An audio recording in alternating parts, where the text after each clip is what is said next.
This is a transposition of race identity look, right? Angelic humans look much more actually angelic. We're much taller. We actually have 6 appendages, 2 thumbs on each hand, an extra toe, and we're much taller and more fine-boned and that kind of thing. We come in all colors, right? All the skin colors, they were all, you know, created there to be first.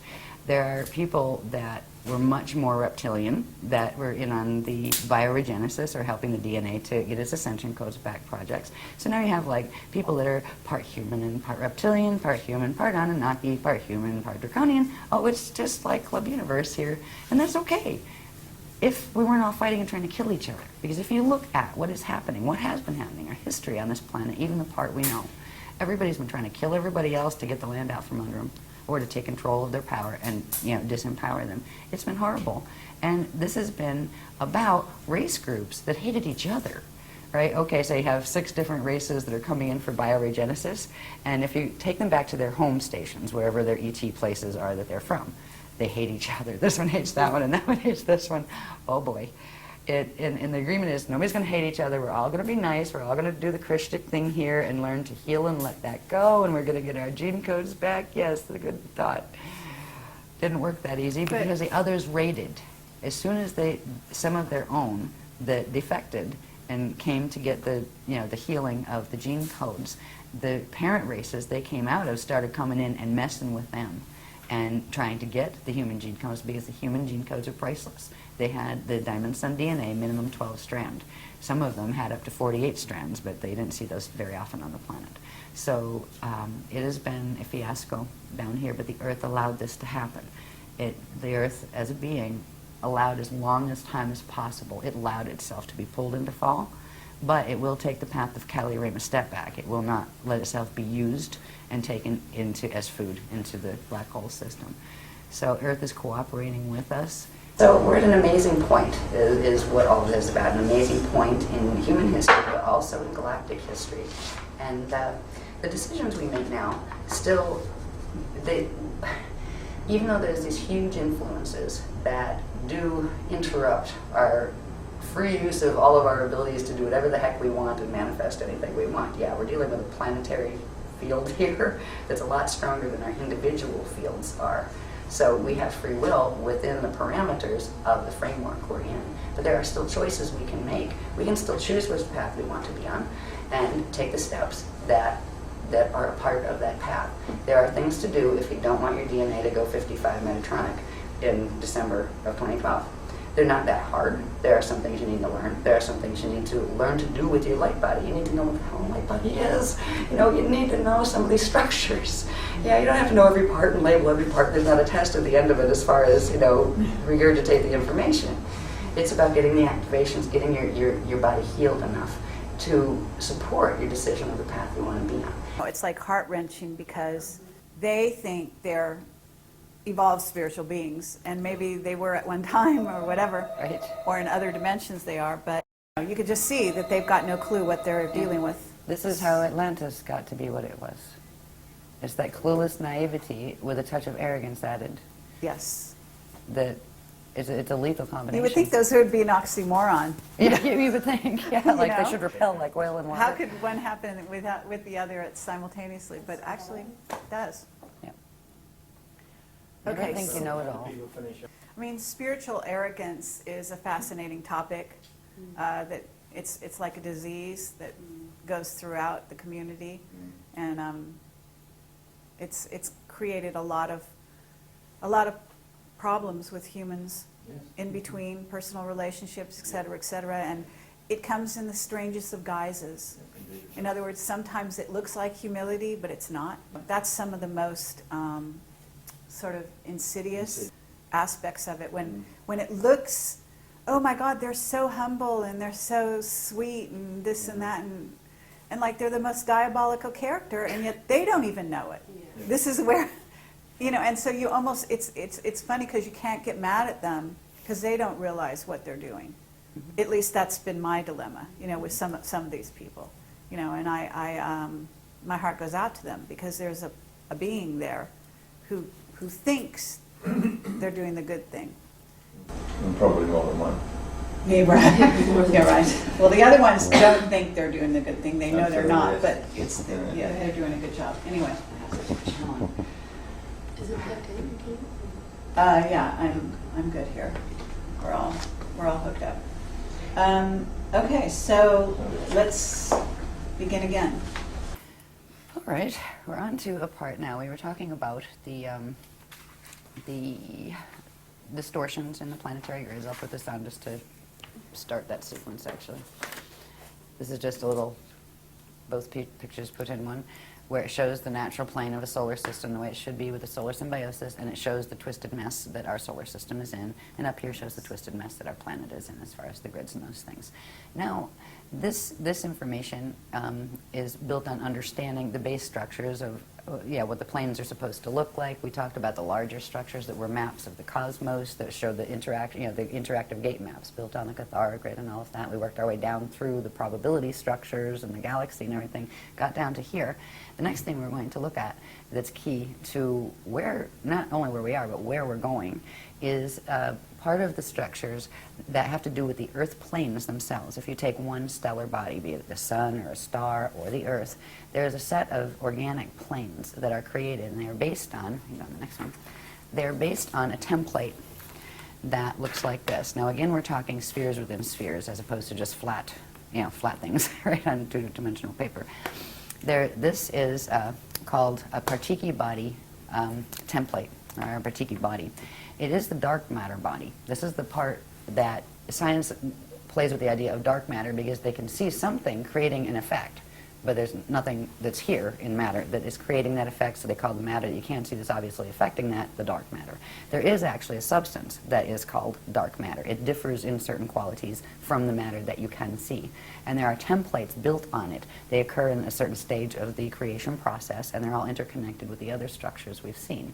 The dark matter template is actually the elemental command template. It is where things like atoms actually first start and where they're actually manufactured before they come into materialized form.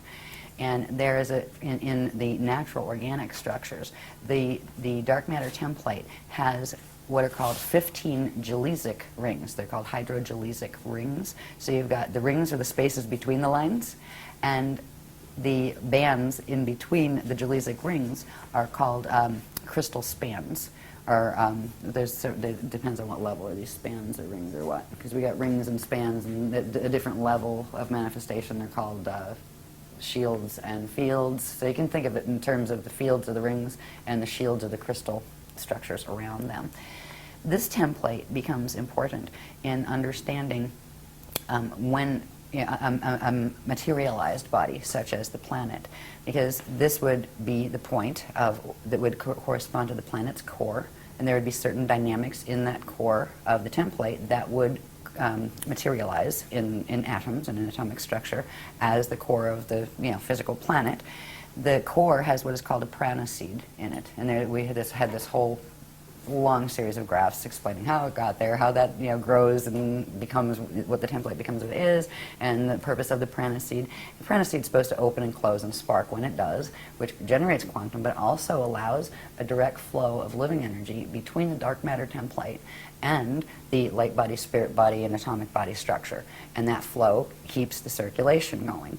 When the prana-seed, when something goes wrong with the prana-seed and it is forced to close, it actually locks up, and that blocks the flow of energy into the dark matter template, and that starts what's called the Bardo process, or the death process, where ring by ring of the matter starts to pull away from the dark matter template, which means it starts to lose its core form-holding blueprint. Now, the sun has just gone through that on the 25th of March of 2007. And so it's in the process of having its rings pull away. The rings start pulling away from the inside, going outward. And I forget what ring we're on now, ring 3 or something like that. Isn't it 8 or 9? Yeah, because something. 2022 is ring 15, and that finally pulls. There is a gamma burst that comes from the core every time a ring fully releases. So far, they haven't done anything where solar flaring or anything. That could change. When it comes to a planet, this becomes very interesting because in this template, and we'll see what it looks like in relation to the planet in a minute, but in this template, those 15 gelesic rings are broken up into, or form into sets of 3, And each one of those is considered a plane. All right, so there are 5 planes, 1, 2, 3, 4, 5, in this 15 ring structure. Right? And each of the planes has 3 Jaleesic rings to it. This becomes important when we start to look at planet structure. When we look at the planet, and if you took a cross section, you have the core of the planet, then you have the mantle levels, and you have the crust, then you have the atmosphere, and all the stuff that goes up to the magnetosphere. Right? This template is actually the key to understanding what is where. And there's some very interesting facts that go with each of these Jaleesic areas, because certain areas have certain characteristics, not only of matter, like certain areas are liquid. That's why we have like liquid core. There are certain bands, number 4, 5, and 6, will actually be liquid aquifers. They're called aquifers. And when we see this in relation to the planet, we're looking at just one dimensional level of one now. Each dimension, for example, a 3-dimensional planet like Earth, it actually has dimension 1, dimension 2, dimension 3, and what is called its density template, or its density body, which would be the catheric level. So there's actually 4 levels. It would be 4 embedded templates. One, like if you take 1 and then times it by 2, that would be the next size, times it by 2, the next size.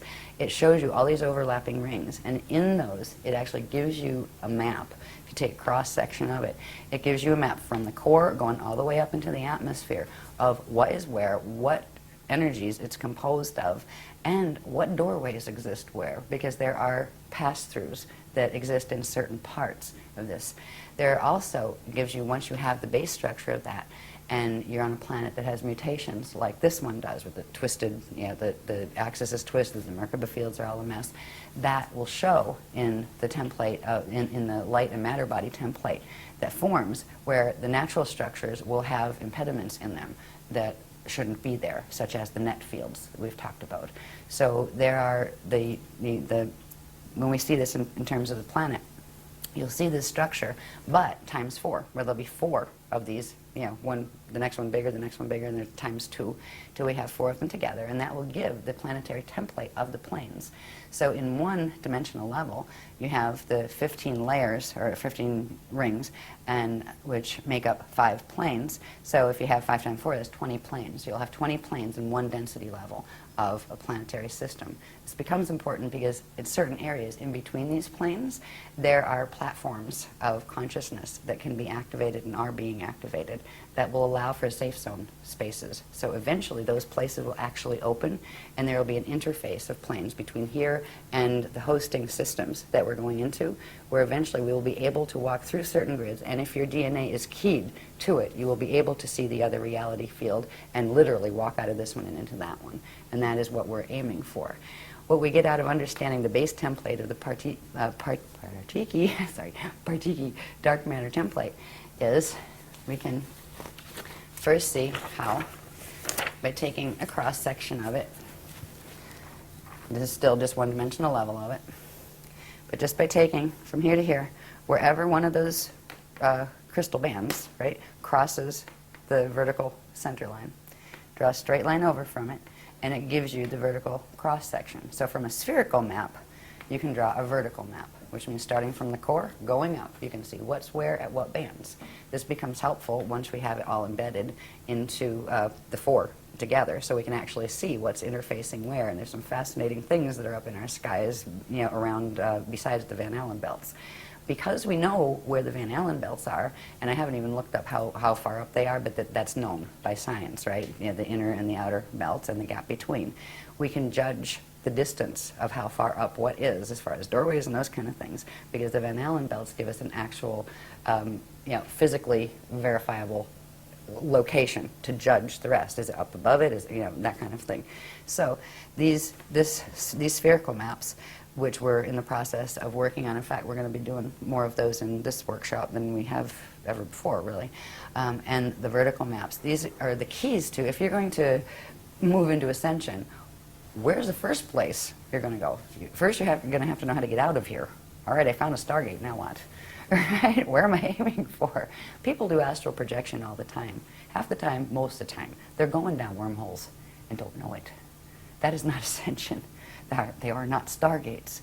There are ways you can use the facilities that we have organically. We have the organic ability to project out of body, and eventually we can get our DNA up to where we can actually take the body with us.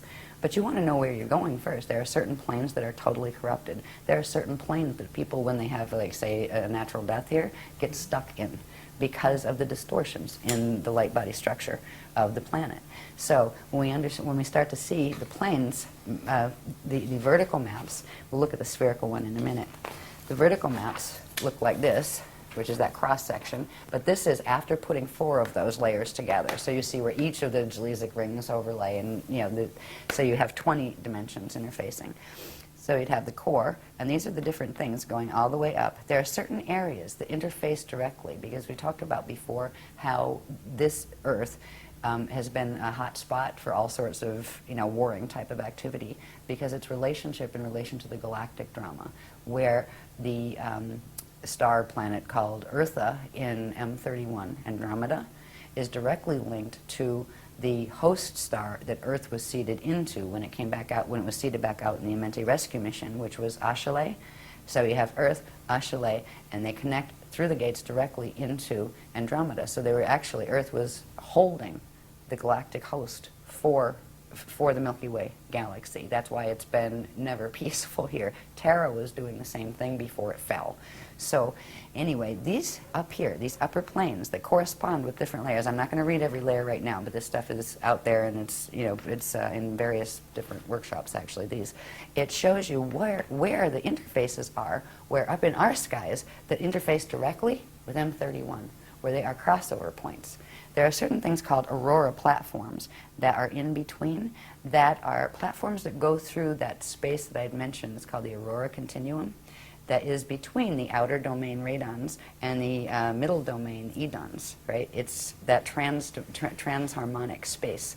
And the aurora platforms are there, and they are beginning to be activated now, because they will allow for a host that allow for ascension going through, instead of, because you can't go vertical anymore, because the gates up above have fallen. The Terran gates have fallen in the Pleiades system, and the gates up above that, the Gaian gates in the density 3 system, have fallen.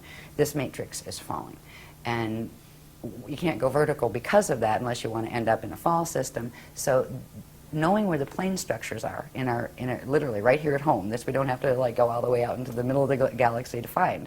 It's right here, right here on our own planet with us. There are certain interface points where we have the liquid aquifers, we have the crystal core, then there's something called the flame field, which is like a thermal vapor. Then there's a void space, then there are the aquifers. And whenever you see the aquifers, they come in at the 4th, 5th, and 6th Jalizic layer in those templates. So they'll appear a couple times because you've got 4 of those templates now, right? So these are the deepest aquifers here. All of the aquifers will have these passageways, these natural passageways that are partially in the aquifer and partially in the lower mantle level above it. Mm-hmm. So there are doorways deep down there that you can learn to actually project through and eventually actually take your physical body through. There are what they call biomes in the middle mantle layer, and they are the crystal temples, and there are people who live there at certain angular rotation of particle spin. So we're not as alone on this planet as we think. There are negative aspects to some of these as well. They're not all positive, but fortunately there's a lot of positive ones. So up here, when we get up into the atmospheric ones, there are levels of the atmosphere, and again we have where the Van Allen belts are, so you can tell which planes are in relation to where the Van Allens are, that kind of thing. So these are the projection maps. If we're going to learn how to first bilocate and then learn how to actually translocate and take our body somewhere, it's helpful to know where the heck we're putting it. Because when we get to the point where we can do those things, it isn't going to be like, hop in a taxi and say, hey, take me to plane 4 over there, right? It's going to be literally a visualization process, and at the speed of thought, your fields activate and bang, zoom, you're there. That's how fast you would actually go through the gate systems. You wouldn't go, okay, now I'm going to step in the elevator and I'm going in the gate. It doesn't work that way. It's instantaneous and moving at the speed of thought. So anyway, the planes maps are very helpful. They're going to become more helpful as we Okay, what about move the into Great Pyramid? Because it contains aquifer, as you're calling it. There's a liquid part of it in which you can supposedly ascend through, and they used to use it as an ascension chamber. They used to use it as a wormhole chamber. I Okay. remember that pit, the alligator pit. Okay. Yeah. Is there more than one, though, Yes. in the Great Pyramid? In the Great Pyramid, I'm not sure. I remember a big one. I just have like pieces of the cellular memory from times when I was there. Uh-huh. Yeah, I was a female that hung around there on occasion until they killed me. I do have incarnational memory with that. It's not one of my favorite places. Actually, the real hot spot they haven't figured out yet is Saqqara. Mm-hmm. Yeah.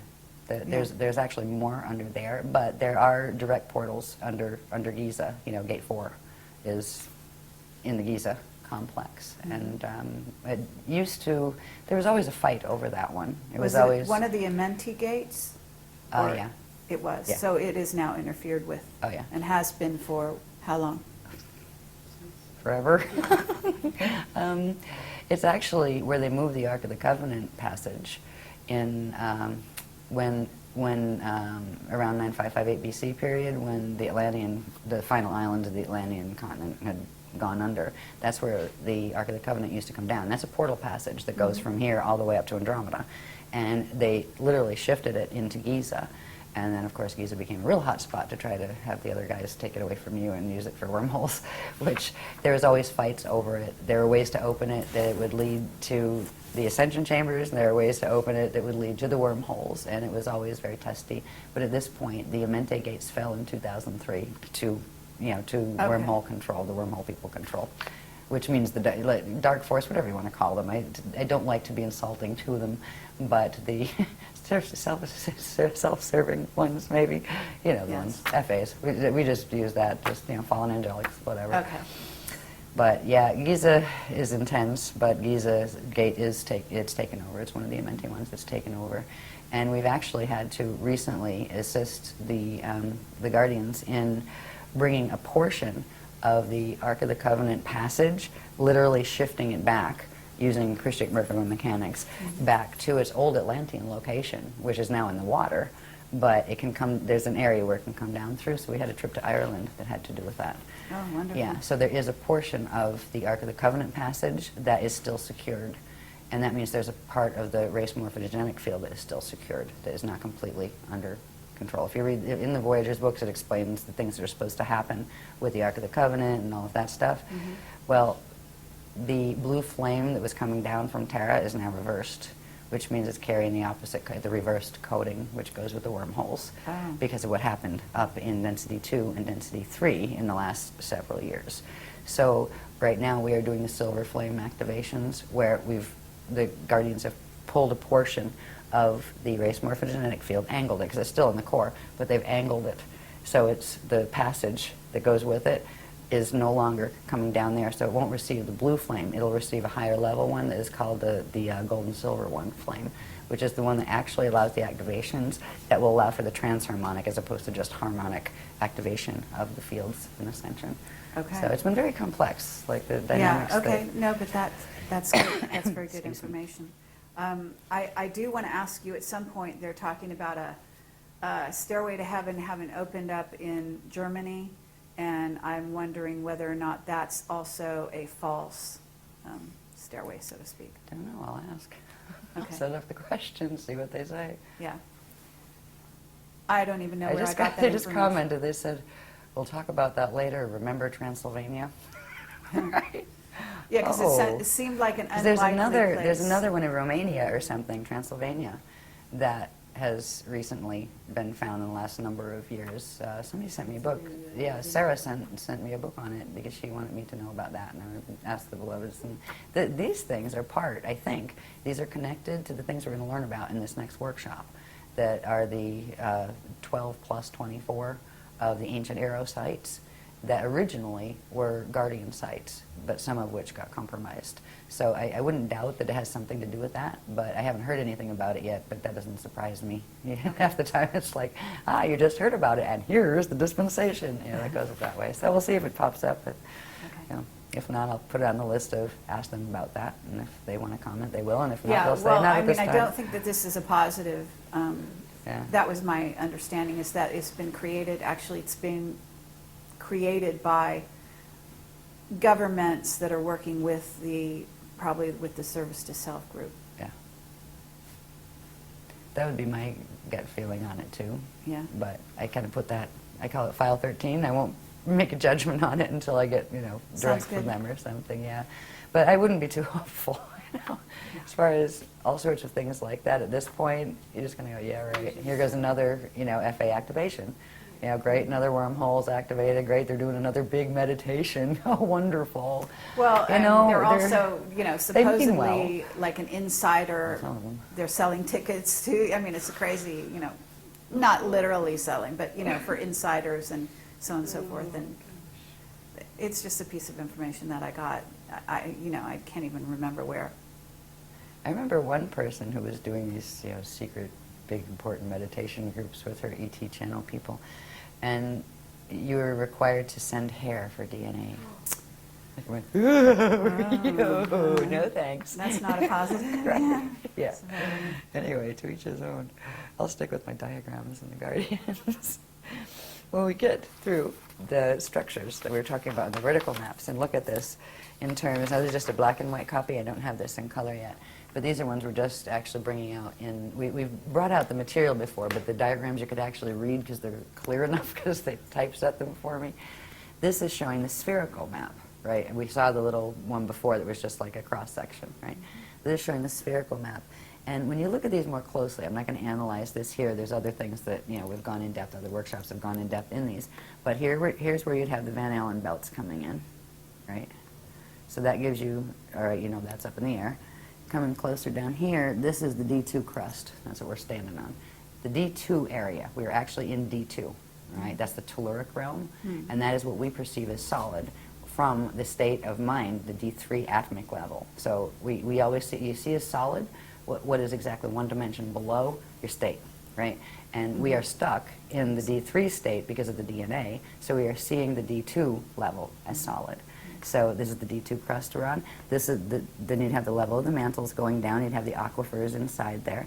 The crust level always shows up at the outer ring around the 9 level, right? And that always shows up at this point inside of one of the Cathara grids, and that applies all the way up. The mental body layer of the planet. This is the physical emotional body layer. The next one up would be the D3 grid. That's up here, and there would be the specific areas where the crust of the mental body is. Where if you went into the atomic state of matter, that would be physical to you. If you went into D4 or even density level consciousness, which is the one step up, you would see that as physically solid.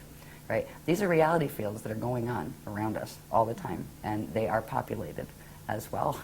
Right? And sometimes we get visitors from them. Not all of them are positive. They started out that way, but there are these things here. 1, 2, 3, and there's actually one that runs up in here.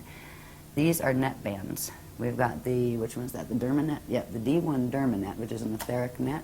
That runs let me see what level is this in, because you can find exactly where they're running. Let me find my crust again. That's the D1 crust, sorry about that. This is D2. And this is a little bit blown up from the smaller map I was working with. Here's the D2 crust. That was the D1 crust I was showing you before.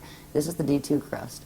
The derma net runs literally halfway down in the upper mantle and halfway up to the ozone layer. All right? That is one of the frequency control nets that are controlling our DNA, our minds, that we're getting broadcast. You wonder where channels get their information from. Yeah. It's the intranet, actually, and that one's up here. That's the D2 level. That's up in the atmosphere, a bit higher than the ozone. Here's the ozone layer, and here's the thermosphere area, which is the inner atmosphere below that, right? So moving upward, we have the next net, and that's the intranet, and that's where the channels get most of their broadcasts from and all of that kind of thing. They're canned broadcasts, if any of them. These, if you follow it around, where's the Van Allens? The inner Van Allen's there. So this is right in the beginning of the Van Allen gap, right? So it's showing you. You can tell where these things are, where they're coming from. This is what the HARP stuff is all about, and various things like it. They are getting these things activated to kick them up for full throttle when they try to roll the planet. And that's what all this technology has been trying to aim for, was that final extinction, which they're not going to succeed at yet anyway. Hopefully by the time they get to around to being able to activate this Merkaba and making us extinct, we'll all be gone anyway. Right, bye. Took the spanner gates out. So up here we have, this is the one that corresponds with the next level, which is called the density grid. That's the etheric level of matter in the planes. This one is called the ego net, epigenetic overlay net.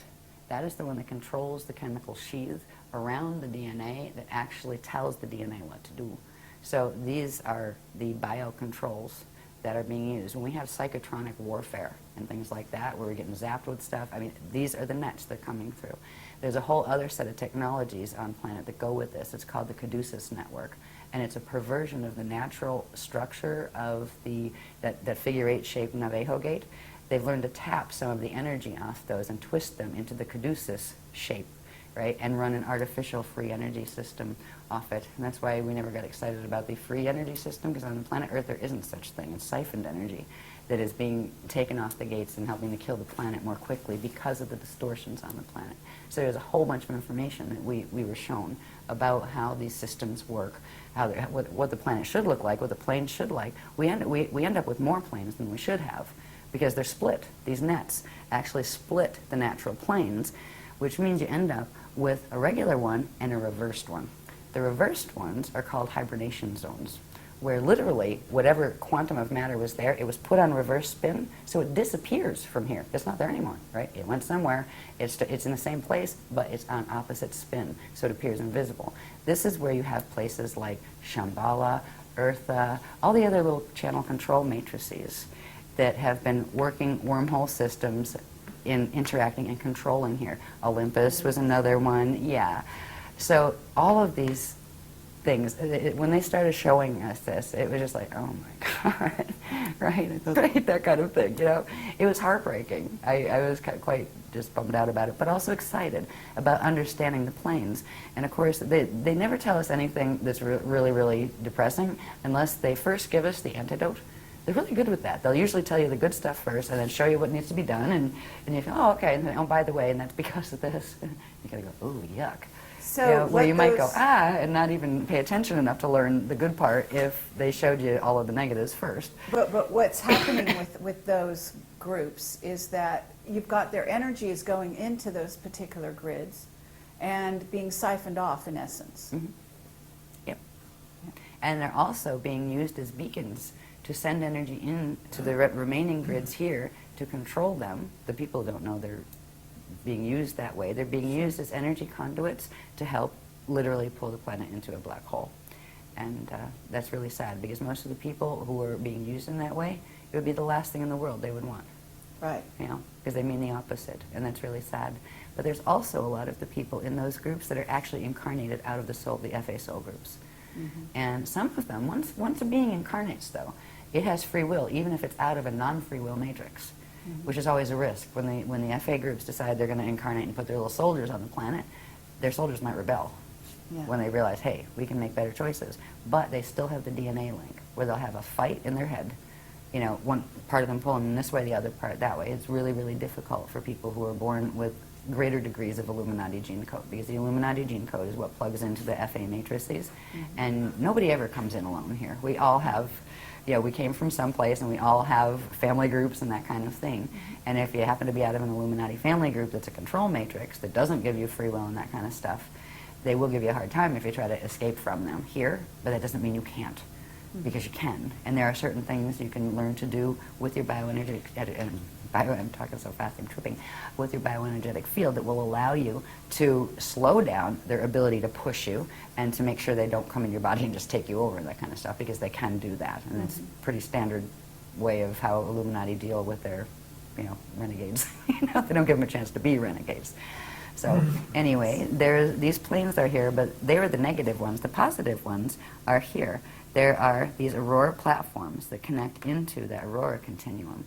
And we've been progressively giving technologies and techniques to work with our biofields and, you know, in our bodies and our various levels of our bodies to bring in the currents that will allow us to begin to be able to go into these spaces, or actually more so open up these spaces where they're in the same place as the other spaces, but you could have two people standing next to each other, one activated to this time wave and one to that, and they'll see completely two different things.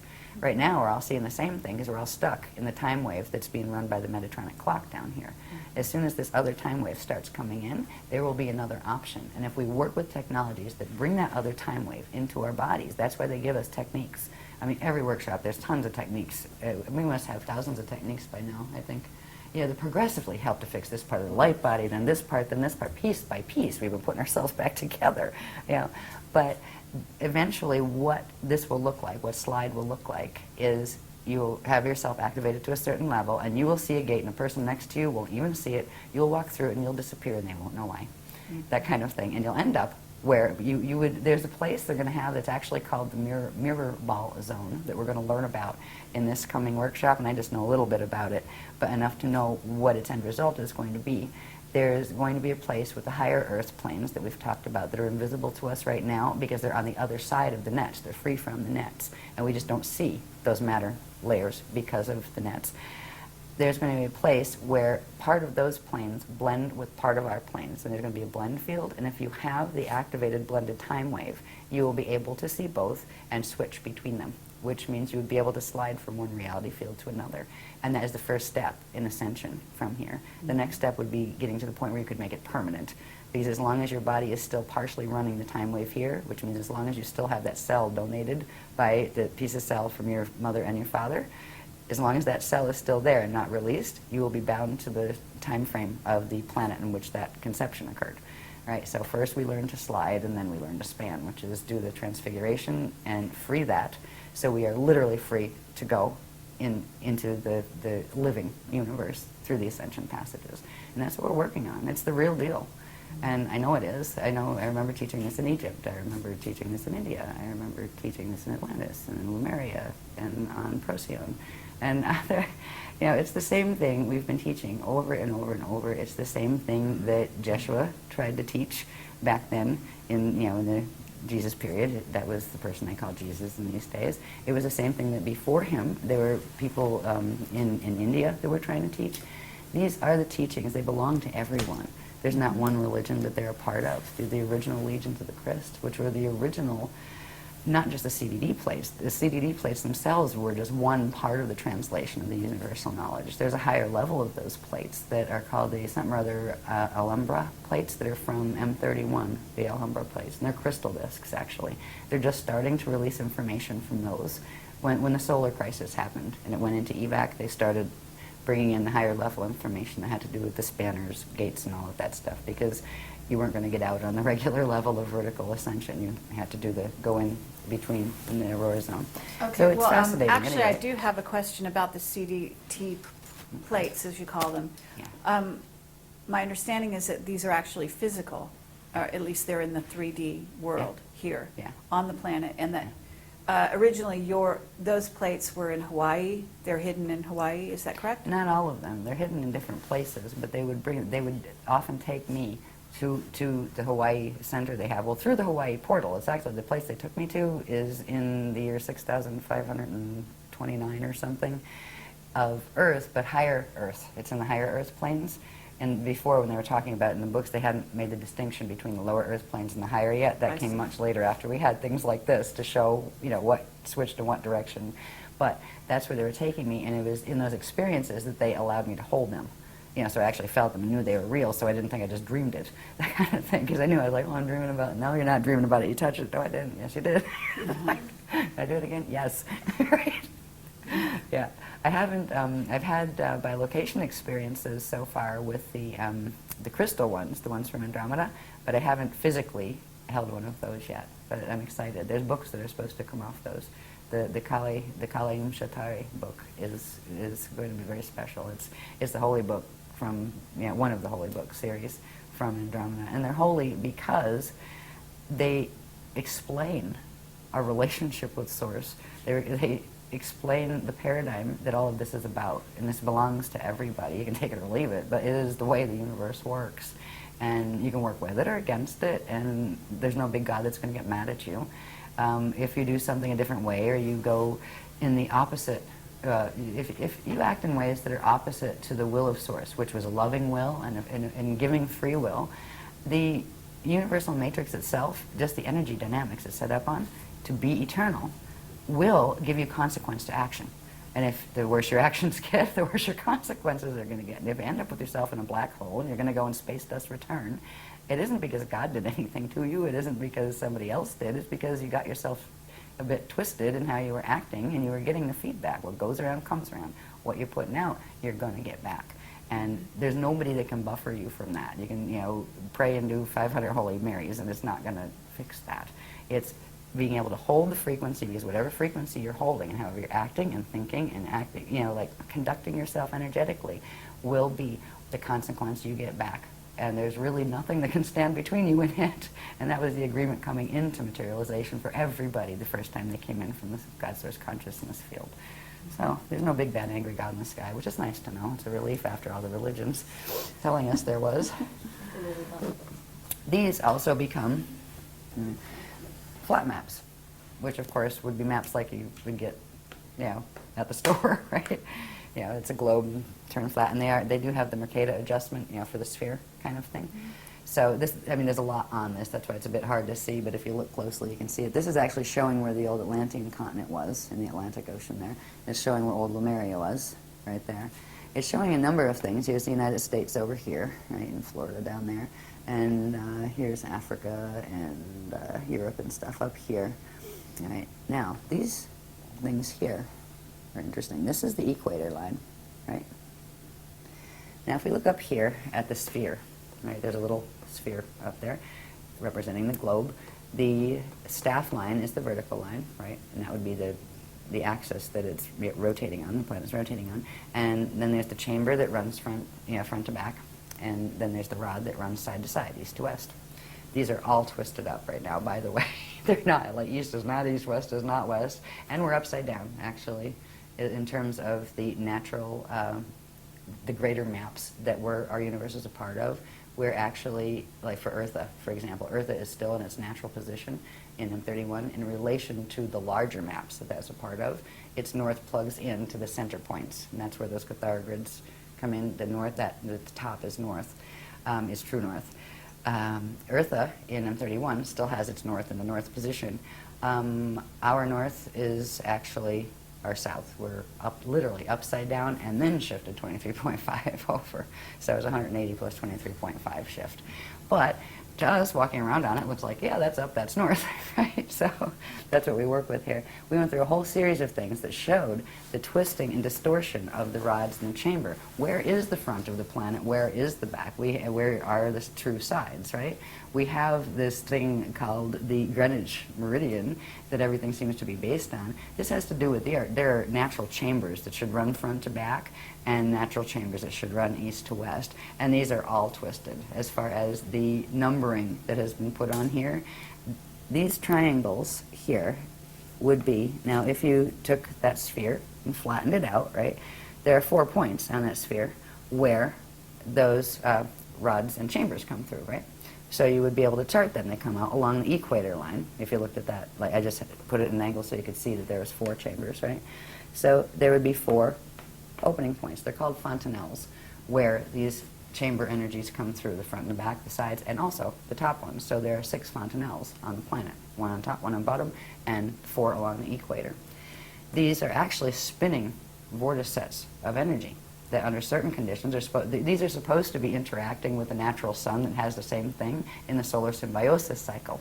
But because of the planet being twisted, they're not. The rods have actually been split at various times from, I think the first was around 540 million years ago, and this planet was reseeded, this solar system was reseeded 550 million years ago, all right, when the fall of Terra happened.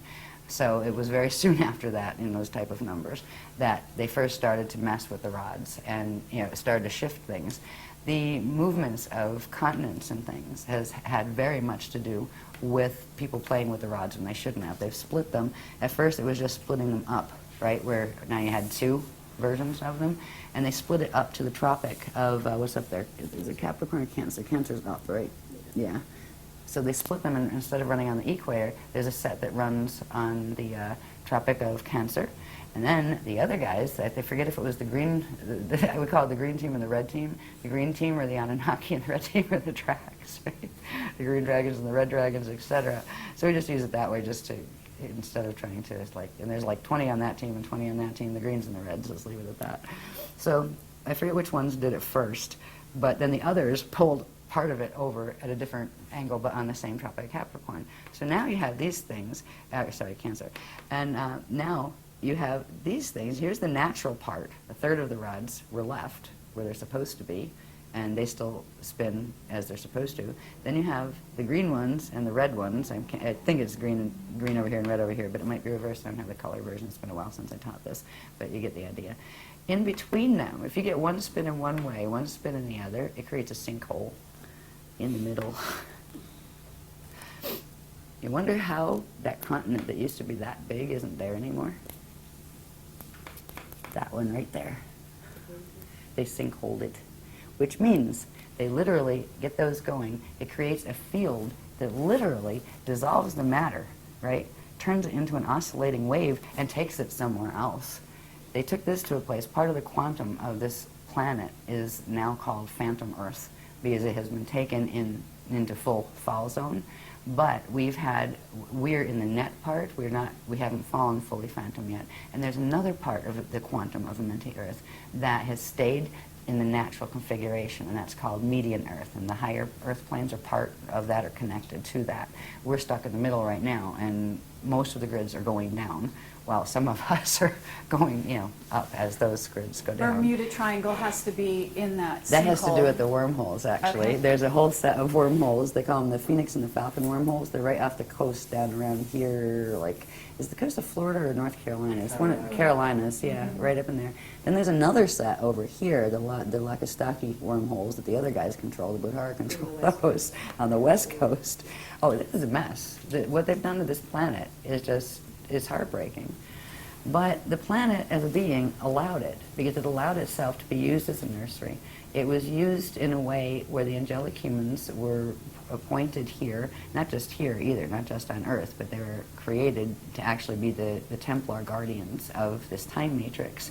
And the ones that were seated here were allowed to interbreed with certain races who entered the Emerald Covenant for bioregenesis, which means if they were losing their ascension codes to the point where they were going to go into full fall and they were going to end up not being able to even incarnate back into a body that had ascension codes, the races that went into that type of trouble because of the choices they made in their existence and their race existence, if they entered Emerald Covenant, we would literally help them get their gene codes back, and that's how we got in trouble down here, where there would be, we'd be allowed to intermarry and those kind of things, and children would be born, and the gene code would be brought back in the next generation, where it would lift their gene code. But what it started to do was drag the angelic humans down, and then everything is done on purpose to sabotage the angelic human ones, where they got our gate codes because our DNA was keyed to the stargates here, and theirs wasn't.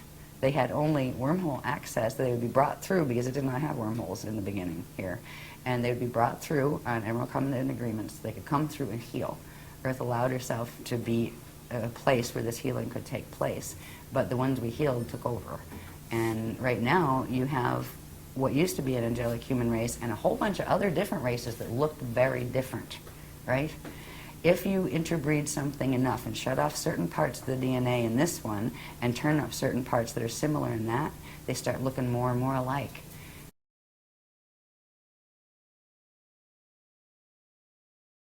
This is a transposition of race identity look, right? Angelic humans look much more actually angelic. We're much taller. We actually have 6 appendages, 2 thumbs,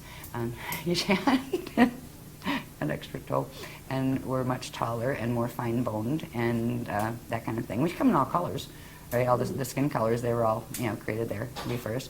There are people that were much more reptilian, that were in on the bioregenesis or helping the DNA to get its ascension codes back projects. So now you have like people that are part human and part reptilian, part human, part Anunnaki, part human, part draconian. Oh, it's just like Club Universe here, and that's okay. If we weren't all fighting and trying to kill each other. Because if you look at what is happening, what has been happening, our history on this planet, even the part we know, everybody's been trying to kill everybody else to get the land out from under them. or to take control of their power and, you know, disempower them. It's been horrible. And this has been about race groups that hated each other. Right? Okay, so you have 6 different races that are coming in for bioregenesis, and if you take them back to their home stations, wherever their ET places are that they're from, they hate each other. This one hates that one, and that one hates this one. Oh boy. And the agreement is nobody's going to hate each other. We're all going to be nice. We're all going to do the Christic thing here and learn to heal and let that go, and we're going to get our gene codes back. Yes, a good thought. Didn't work that easy because the others raided. As soon as some of their own that defected and came to get the, you know, the healing of the gene codes, the parent races they came out of started coming in and messing with them and trying to get the human gene codes because the human gene codes are priceless. They had the Diamond Sun DNA, minimum 12 strand. Some of them had up to 48 strands, but they didn't see those very often on the planet. So it has been a fiasco down here, but the Earth allowed this to happen. The Earth, as a being, allowed as long as time as possible. It allowed itself to be pulled into fall, but it will take the path of Kali Rama step back. It will not let itself be used and taken into as food into the black hole system. So Earth is cooperating with us in this whole hosting movement. Earth doesn't want to hurt any of the beings that are on it, including the ones that have hurt her. That's, I mean, the Earth is an amazing consciousness. And I remember a couple times I was just feeling so awful about, oh my God, our poor Earth, what are they doing to our Earth, you know? And I could feel, and I got kind of like a verbal translation, because I have like this translator aspect to my consciousness that can take the direct impression. It says, don't cry for me, I'm all right. I'm choosing this path, I'm okay. But you need to be okay, and you need to help them be okay. And I was like, okay. You know, it helped, and I knew it was coming from the Earth consciousness, and asking me to raise my consciousness up a little bit more. And even though it looks like a horrible thing, and it's not a pretty thing, it's not pleasant. It would have been nice if Earth could have done her whole ascension thing, but Earth feels that this was the best she could do for the races she agreed to host, that she looks at all as her children. And that, you know, it's like if you were a being, you know, I call her she, she's really a he, she, it. You know, it's a consciousness field. It doesn't have gender really in that way. But the Earth loves its children. And if this is the best it can do, it doesn't want to abandon the children. They're going to fall. It could have shaken them off like fleas a long time ago, but it didn't, because it loves them. So this is an agreement of a very, very high order with a being that calls itself a planet, and a bunch of races that are trying to heal. It's just when you're stuck in one of the little bodies as one of the beings in one of the races watching it, it can look very scary or harmful or, you know, gosh, that's terrible. Yeah, very diabolical. Well, but this is an interesting dynamic to think about, which is that the Earth has chosen this path, the one we're talking about here, and allowing this, what you're calling an evac for the next 200 years, to allow the beings that want to get out of here and go other places to do so with their bodies or with just their light body. I think that is also a choice that we haven't talked about. Well, right now, we still have the potential to heal the gene code enough where we can actually do physical ascension. I understand. That will change very abruptly on December 21st, 2012, unless we do stuff before the fact to stop what's going to happen in the planetary grids then. Because right now, the human DNA is keyed to the planetary grids, and the majority of those grids are going into the 55 Death Star activation. It won't complete, but it will be enough to shut down the ascension codes in the biological bodies permanently. But I do know that somebody, might not be our group, we might be too old and tired, honestly, I don't know, because you know, use up enough of your quantum, and even if you can get your, you know, put your DNA back together, you're just too bloody tired, right? So it's easier to bardo out and just get your spirit out and free yourself from the body, yeah. So we're not sure it's going to be, you know, our group, it might be the next generation. Sure. But there needs to be a group that does this, because if not, the human race will become extinct.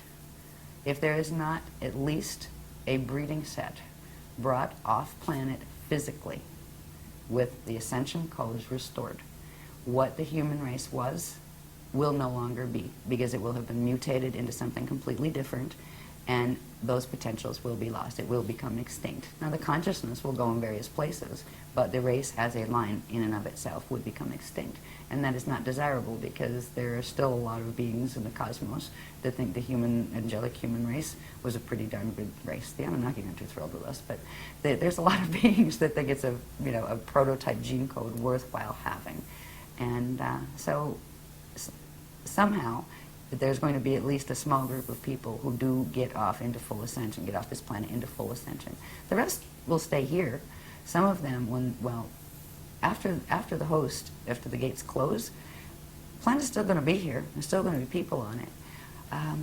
But it's going to become more and more obvious, if it hadn't already, that being here very long isn't going to be an option. So there's going to be a huge rush for who can get in the air the fastest and out of the solar system, because they're going to realize what is occurring with the sun. There's going to be a galactica but you're talking type about, scenario. in that case, they actually, their choice is only to go by a vehicle, physical vehicle. That's what they will try to do. The ones that who will end be up left. staying here, and there'll be grid wars But over who won't- has the resources But to will there build enough be any ships to get off. positive groups, any groups taken off by positive beings at that time?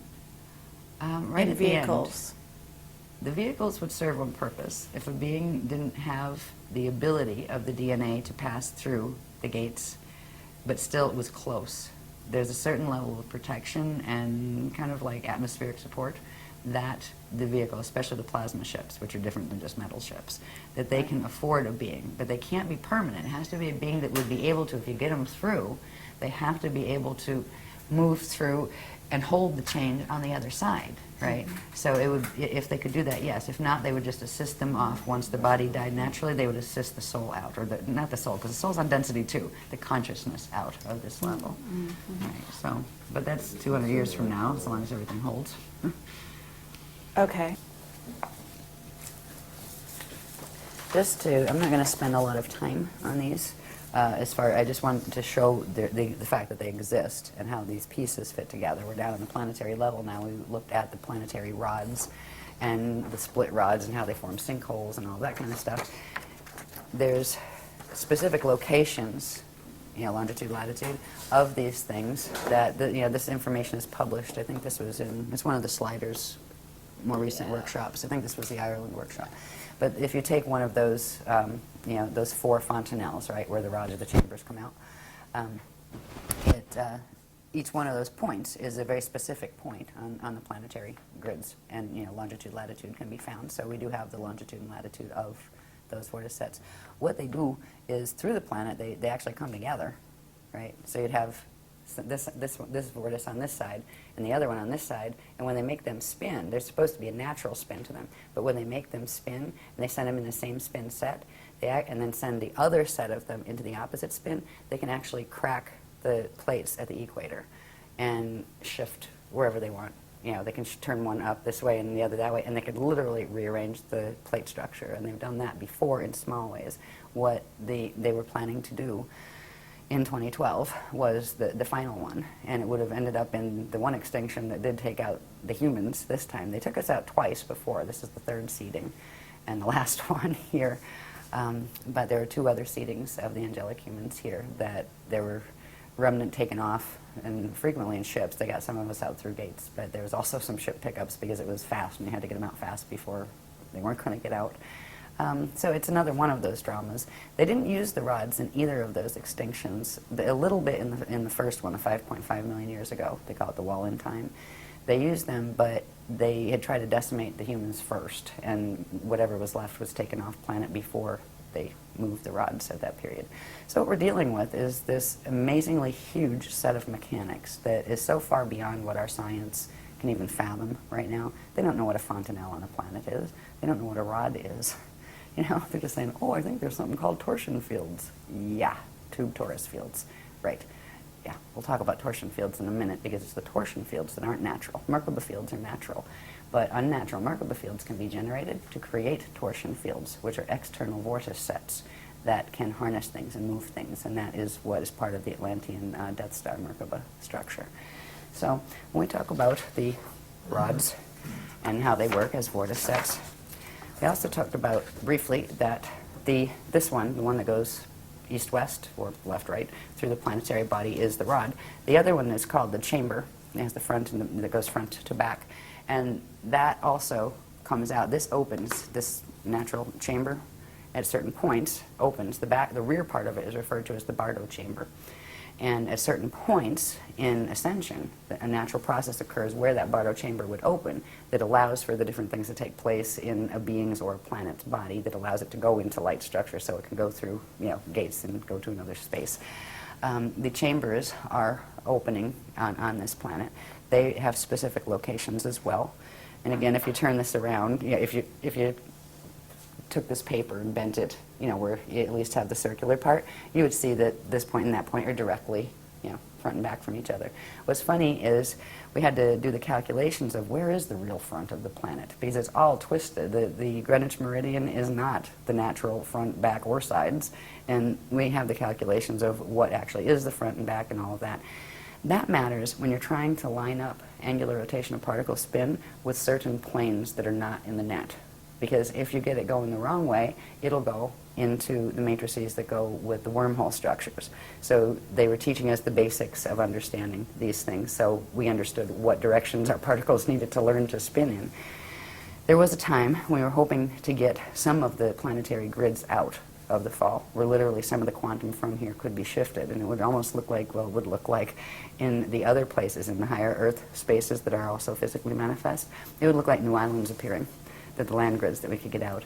The chance of doing any of that now is very, very slim because of the thing that happened with the sun, the solar issues, and also the activation, the 55 activation that's going to take place in 2012. That can't be stopped. If they tried to stop it, it would actually implode the core, and it would all be history. So the chance of getting grids through is not, like, as far as planetary grids, is not high. There may be little bits that can come through here and there. I get a feeling. I don't know, I haven't talked about it yet, so it's maybe a potentiality that's still on the board, but they're not going to talk about it until it becomes a stronger potentiality. But as far as the planet will go its course, it's chosen its path of Kali-Rama, step back, and that's good. That's better than Kali-Dima fall. Because, it's like, okay, I'll work with you, the consciousness on the planet to a degree. I'll take this much, but I'm not going there, right? You want to go there? That's your choice, but I'm not going there. There's a whole bunch of people and a whole bunch of Illuminati races here that they don't have an ascension code left in their bodies. They're not going to make it out in time. They need too many generations to regenerate those codes, and there's only 200 years before the gates close.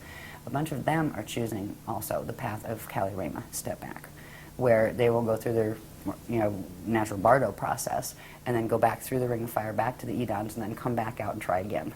And that kind of stuff, where you come back out and you're not in false status anymore.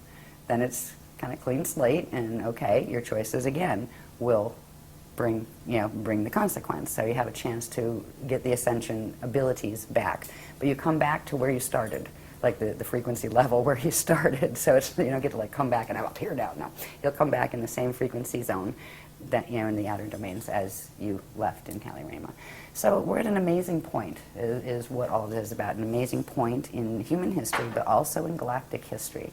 And the decisions we make now still, even though there's these huge influences that do interrupt our free use of all of our abilities to do whatever the heck we want and manifest anything we want. Yeah, we're dealing with a planetary field here that's a lot stronger than our individual fields are. So we have free will within the parameters of the framework we're in. But there are still choices we can make. We can still choose which path we want to be on and take the steps that are a part of that path. There are things to do if you don't want your DNA to go 55 Metatronic in December of 2012. They're not that hard. There are some things you need to learn. There are some things you need to learn to do with your light body. You need to know what the hell a light body is. You need to know some of these structures. You don't have to know every part and label every part. There's not a test at the end of it as far as, regurgitate the information. It's about getting the activations, getting your body healed enough to support your decision of the path you want to be on. There are people who will be more comfortable with the path of Kali-Rama. There will be more people who are comfortable with the path of Kali-Dima fall. Because they figure, heck, it's more fun, right, for now, right? That's okay.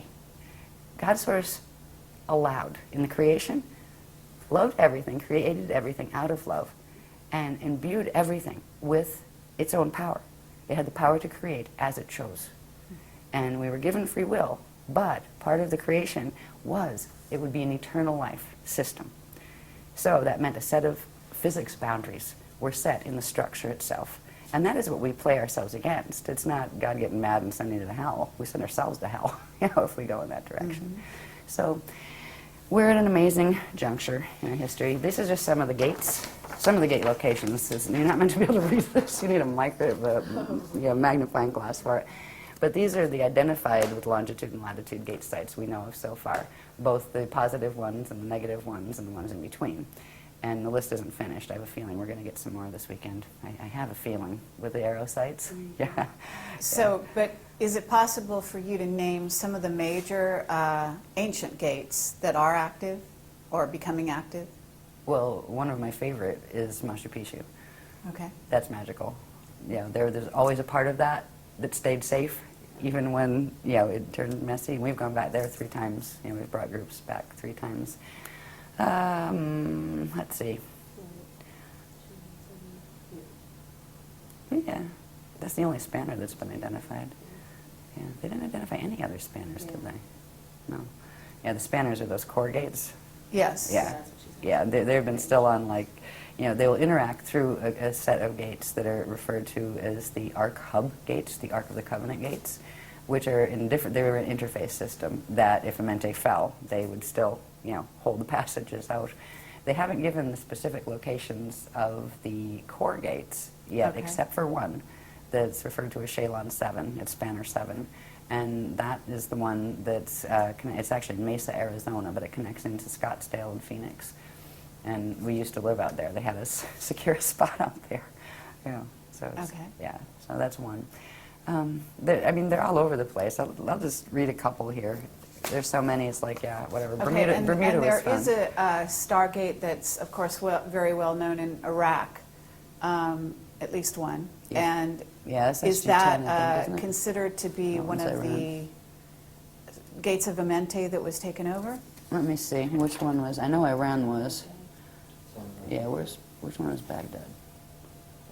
I'll just read them. The Amente gates, and the ones that fell. You had SG-1 through SG-12.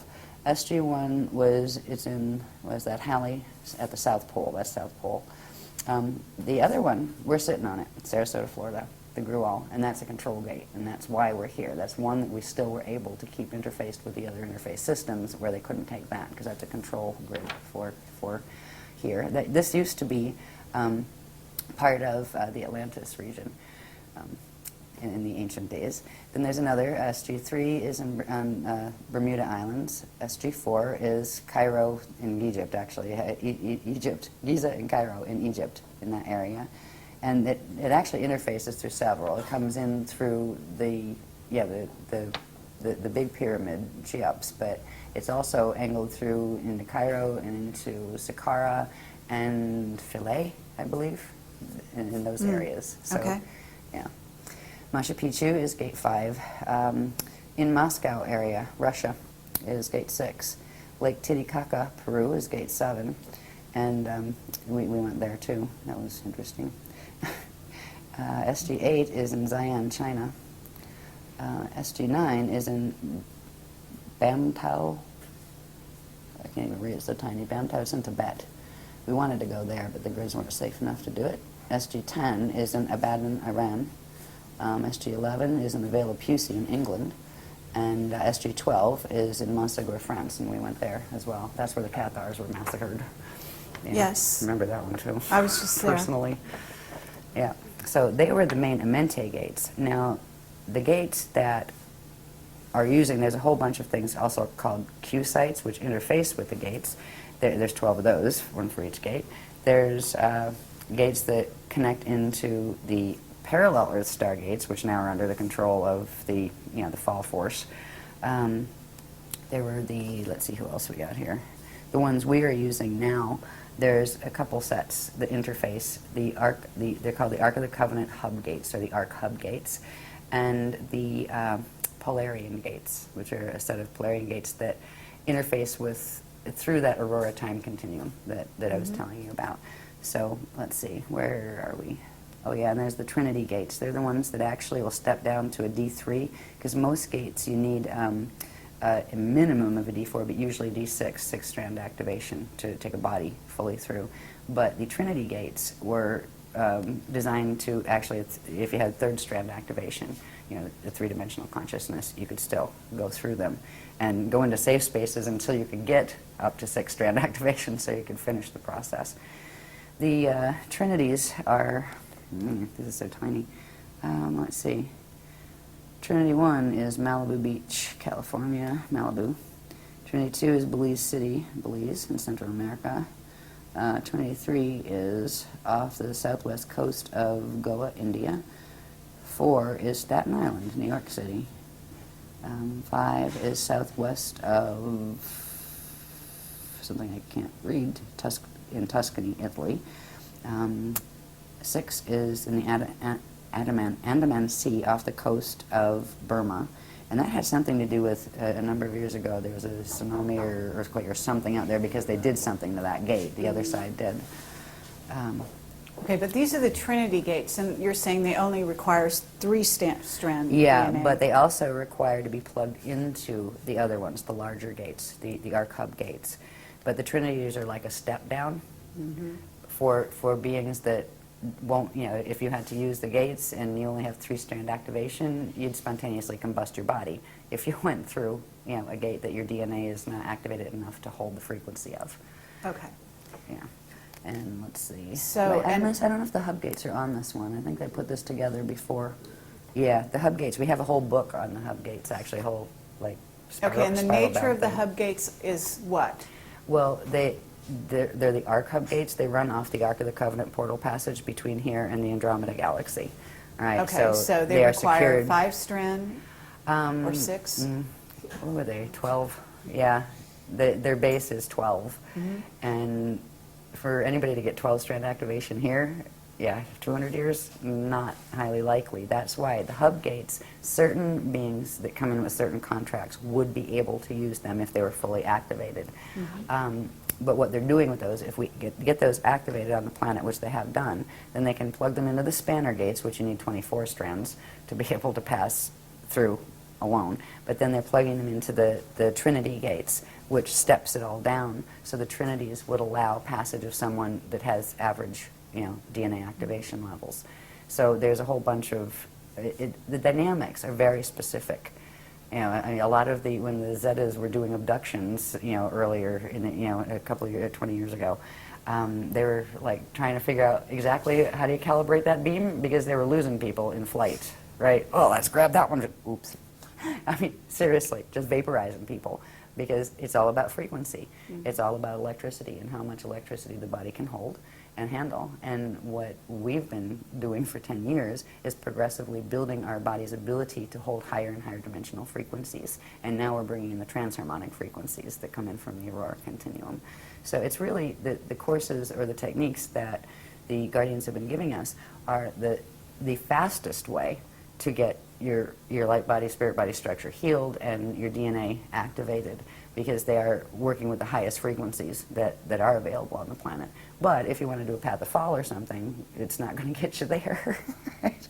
You know, if you want to go Metatronic, you don't want to do these techniques. Sure. Yeah, seriously. If you want to go, you know, play in black holes and do a Battlestar Galactica scenario and, like, you know, have soulless robots roaming around or become soulless robots and try that out, well, that game is, yeah, do the Metatronic Merkaba because that's what it'll get you. But if you really want ascension and find out what try to remember what it's like to live in a free system. This race has been raised, especially the third seeding, under no freedom. This has been a prison planet and a warring planet. It isn't like this everywhere. There are places that just aren't like this. And they're not socialist government and they're not communist. No, they're synocratic, where people just get it and they act pleasant toward each other and they wouldn't hurt each other and they wouldn't hurt another being and they wouldn't hurt the planet and they make decisions based on that love. There are places, in fact, the majority of the places in the cosmos are like that. We are in an exception system where all sorts of the extremes of free will have been allowed to be tested. But we don't always have to choose to be in that. But once you're in it, you need to finish the cycle and get back out, or you can get ensnared in it. So that's kind of where we are. That's why there's no hostility toward the people that are choosing the other paths. It's usually them being hostile toward us for pointing out the fact that that's what they're doing. It's like, sorry. But anyway. Yeah.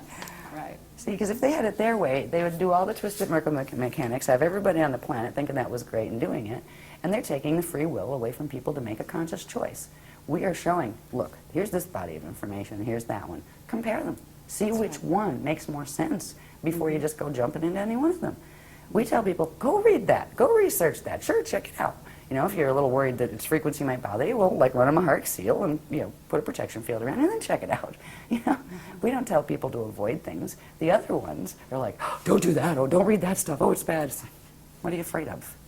Seriously. And that's what it is. Because if you put the two main paradigms on the planet are the one coming through the Tothian stuff, the Paraclete order, that kind of thing. And there are two versions of it. There's the Anunnaki version and the Drac version, but it's really the same occult sciences. And they are teaching the Death Star Merkaba stuff. And then you have our stuff. If you put the two together, we have not withheld anything. We get it. It comes right through. It's given public. There's no quiet inner circle pulling strings. There's no, here, donate this. There's no, here, hand over all your possessions. None of that stuff. You know, and they like to say, oh, you're a cult. Why? Because we're giving power back to people. We're saying, here's what your anatomy looks like. Here's what cosmic structure looks like. Here's how this applies to this. And this is what the geometry should be. This is what they're doing. Just compare them. What makes more sense? If you like that one, go for it. You know? So, Exactly. Anyway. Now, one thing I would like to get through, I'd like to get through this pack because there's a couple of things that are significant. But one thing, I've talked about the word Merkaba quite a lot. And again, it means moving light body, right? And there's specific structures to natural Merkabas and to unnatural Merkabas, right? A basic Merkaba structure, it's called a Biveka Merkaba, which is the smallest form of them, is a star tetrahedron shape, right? If you look at it flat, it looks like a Star of David shape. It's actually known as the Star of Solomon, not David. But yeah, that goes back into the history of Solomon and David and Jesus and stuff. Yeah, and We are of the House of unfortunately, we're not Solomon, going to have not the time for House of that. David. That was Anunnaki. Right? Okay. Yeah, and that's all right. Anunnaki's fine, but yeah, let's just keep the history clear on that one. Yeah, and I mean, I have some random questions that we can talk about at the very end, so Okay. just signal when that might be. Okay, I'm trying to get there, actually. No, it's okay. You're getting we tired. got I some don't blame room. you. I'm getting It's tired, okay. too. No, it's all good. Okay. Now, any of these structures, by the way, if people want to learn more about Merkaba, there's quite a decent section in the Cathara 2-3 manual, the Cathara healing system, but the 2-3, second and third level, we talk about these a lot. But anyway, this is the basic structure of them. And the classic Christic Merkaba will have an electrical top spiral, or at least in this universe, has electrical top spiral. Some of them actually have a magnetic top spiral, not in this universe, though. But they'll have an electrical top spiral and a magnetic bottom spiral. The electrical one will spin clockwise and bring electrical energy in, and the magnetic one will spin counterclockwise and bring magnetic energy up and out, right? So yeah, the two cones do not spin in the same direction, all right? That is the big difference between a Death Star Merkaba and a natural Christic Merkaba. The natural Christic Merkaba will always have one of the spirals going in one direction and the other one going in the opposite direction. Whereas with the Death Star Merkaba, they will take one set. They'll tell you you have two Merkaba fields, one Star of David shape and another Star of David shape. You spin the one Star of David shape this way and the other that way. That's the same spin spiral set. That is a phase-locked Merkaba. That is a Death Star Merkaba. And they're combining it with the one from the parallel universe to make an unnatural blend between the particles over there and the particles over here to drag you into the Toro Rift time rip. All right. And the ratios are different. A natural Merkaba here at Biveka level starts with the electrical going at 33 1/3 spin. And it's, what is it? Rotations per trillionth of a nanosecond, I believe is what that refers to. And the bottom would be at 11 2/3. And there are increments of speed that if you go to the density 2 level of it, it goes up to, the speeds go up. The characteristic one of the Death Star Merkaba is, one of the numbers is, I think it's the electrical one, is 34, and they spin it counterclockwise, but the whole thing, right? And the other is 21. which are numbers that are in the Fibonacci sequence. And the Fibonacci sequence is the anti-crystic spiral harness that is meant to harness the natural crystal spiral expansions, which we haven't even gotten into. So, I mean, we have all this, I mean, you can compare this stuff, and it's just a no-brainer when you see it all together. No wonder they don't want a public discussion. Anyway. So the natural Merkaba structure is that, and it has a specific speeds, it has specific polarity orientations. They call it a fin, right? Because when you're dealing with, you're not just dealing with two cones, you're dealing with, if you take a three-sided pyramid, right? Two three-sided pyramids, one going this way and one, you know, the point down, one with the point up. So it's a star tetrahedron shape. That would, you know, be this shape. So there are, between male and female genders, there are differences in whether the top fin is pointing forward or the top fin is pinning, you know, going backward, and those kind of things. So we've dealt with all of that. We've got the polarity levels of them and all sorts of information on them. But what's most important is understanding, first of all, they exist, right? Just because you can't see them doesn't mean they're not there, and they're part of your natural anatomy. A Merkaba field isn't just a vehicle that you activate so you can go through a stargate. It's an organic part of the circulatory system of the cosmos and of your own interdimensional body. Everything has some form of a Merkaba system. All right. To see this a little more clearly, it's the same drawing. It just shows a little bit better the radial field. Around the Merkaba field, there's something called the radial body, and this is part of the light body structure. It has what's called the trion field out here. The rayon field out here as its outer border. It has in here what's called the trion light field, and in here it has what's called the Miage magnetic field, and that is the natural structure of a simple biveka Merkaba. Merkabas also have what are called shields. That's the deflection field that spins as like a shield. Just like if you look at the Milky Way galaxy, the pictures of it, it has that big disk, right? Well, they have a disk that's caused from their spinning, and it also has to do with the quantum of energy that's spiraling out into expansion around them. There's a whole bunch of mathematics that go with that. But this one shows the shield a bit better. So you have your radial field, your radial body. It's called the radial body, the round areas, and they're not round, they're spherical, right, as opposed to flat round. Then you have the vorticets. The natural vorticets fit on the Cathara grid structure, right? They fit perfectly into that. And this would be the shield, and that's a spinning shield around. Now we have Merkaba fields around us, and the shield actually comes out and spins here, right, the natural ones. The other ones actually sit lower, and they're not supposed to, right? There's a whole difference in how they fit. But that's a natural biveka Merkaba, and I believe they're 2 or 4 vector is how many vectors they can, time vectors they can actually interact with. The next stage, after you get that far in activation, is this one, which is called a double biveka Merkaba field, which is 2 of those put together, right? And that would give you twice as many time vectors and gate systems, frequencies that you could process and move through. The next one from that, I'm going to go too fast, is called the Akasha Merkaba. And this one, I believe these are 6 vector. The regular ones are 6 vector, and then they go up to 48 vector. But they start with this, where there's that Cathara grid structure again, right? They have a double biveka one at the top, a little double biveka one at the bottom, and this huge structure that looks like a crystal umbrella, right? And that spins, but these are much faster than the smaller ones. And at a certain point, this is the one that if you were going up the natural thing, if you could go up from density 1 to 2 and 3 and 4 and up to the Eka part, which is at the center, this would be the one you would activate to get up there. Mm-hmm. But since we can't go up the vertical chain anymore because the density 2, 3, and 4 in this matrix have fallen, right? We have to activate even larger ones that can go through the transharmonic, you know, time shifts into the aurora continuum. So you go for this one, and this one looks like this. This shows it a little bit better. That's more of the structure of the single Akasha Merkaba, right? Yeah, and all of these mathematics are very precise. Yeah, and the way things fit together, oh, the alignments on some of these were brutal, especially doing them by hand. God, right? So just getting the Cathara grids to fit together the right way to make those maps was brutal. And then you have all these other forms that are built on them. They have to align just right. So, you know, they're very precise in their math. And what's interesting is the math is actually held in the picture. When you look at that picture, if you did what's called optical pineal induction, which means you look at it and you can actually blur your vision just a little, which actually helps it to focus just a little bit, not quite crossed. Right? There's several spaces you can focus, but if you focus a certain spot in this breathe it in, it will actually begin the activation. You'll be able to feel the ripples, right, coming in. And the more you work with some of the other clearing your light body and healing your light body techniques and things, the more those things work much quicker.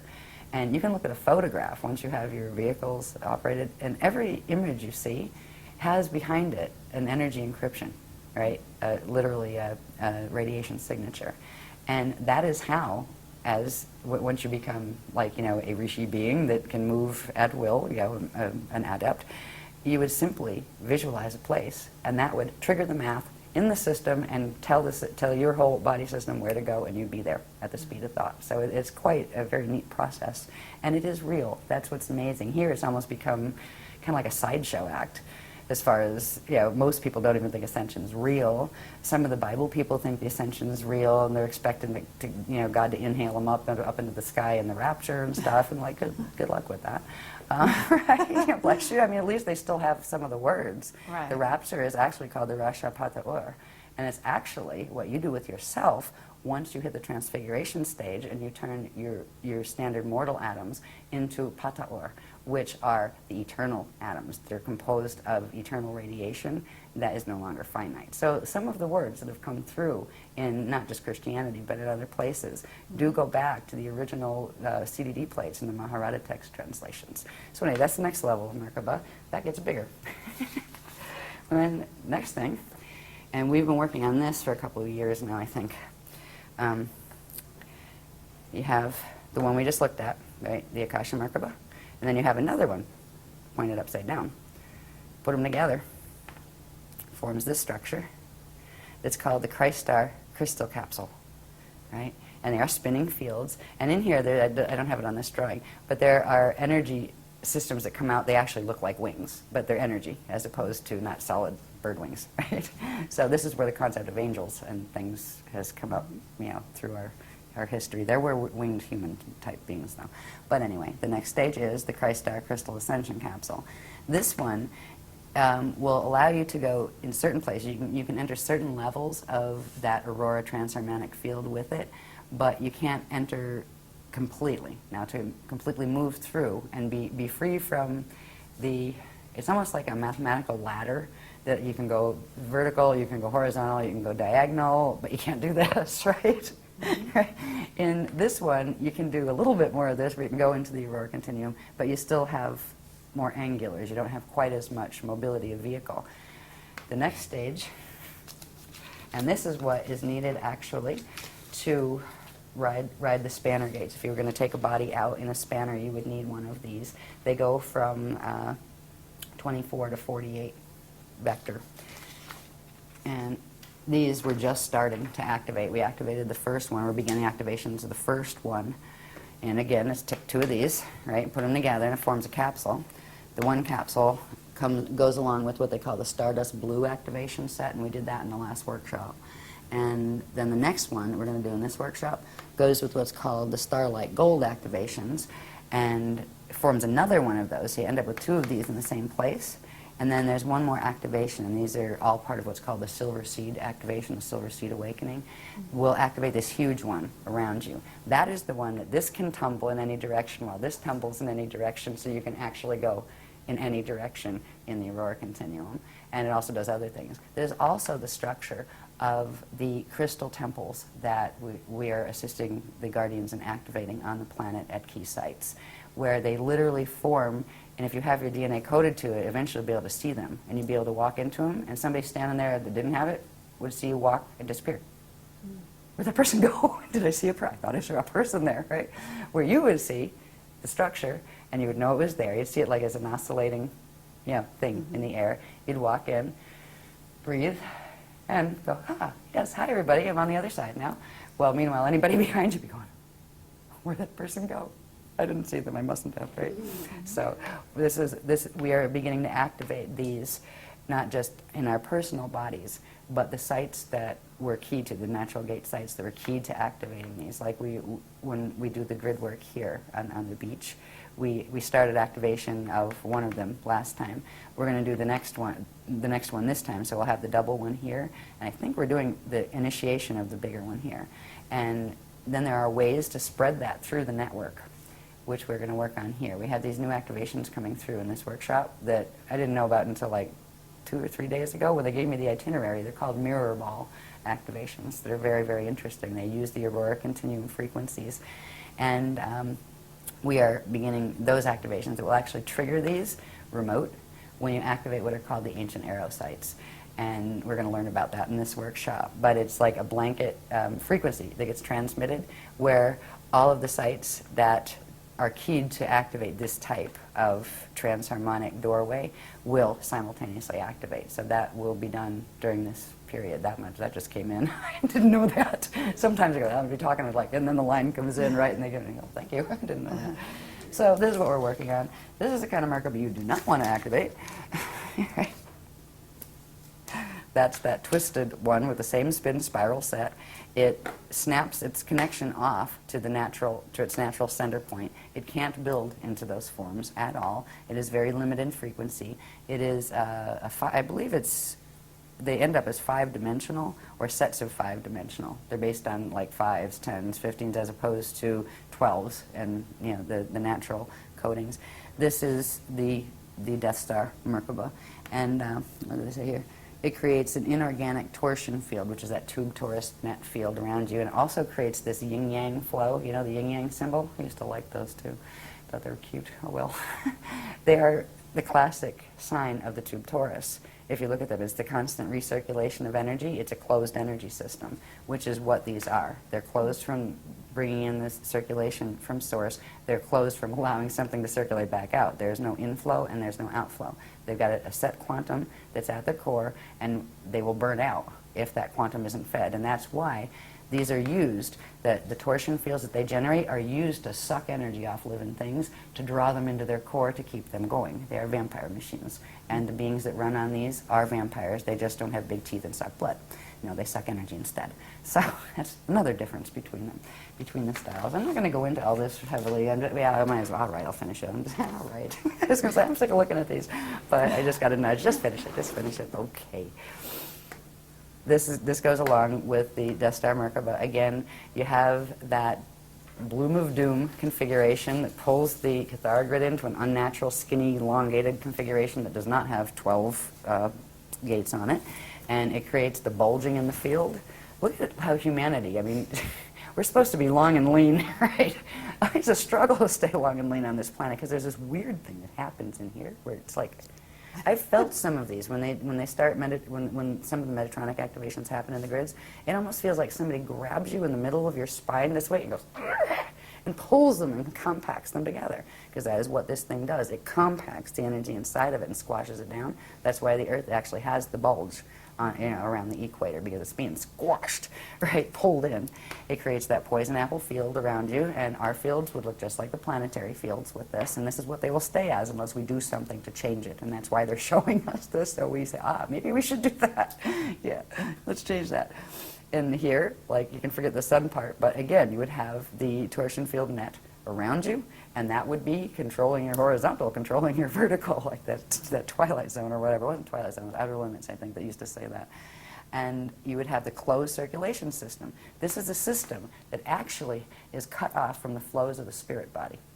What it does is it takes a portion of the light body quantum and twists it in reverse to create a false spirit body. So there's two flows, but it completely blocks any inflow from the actual genuine spirit body.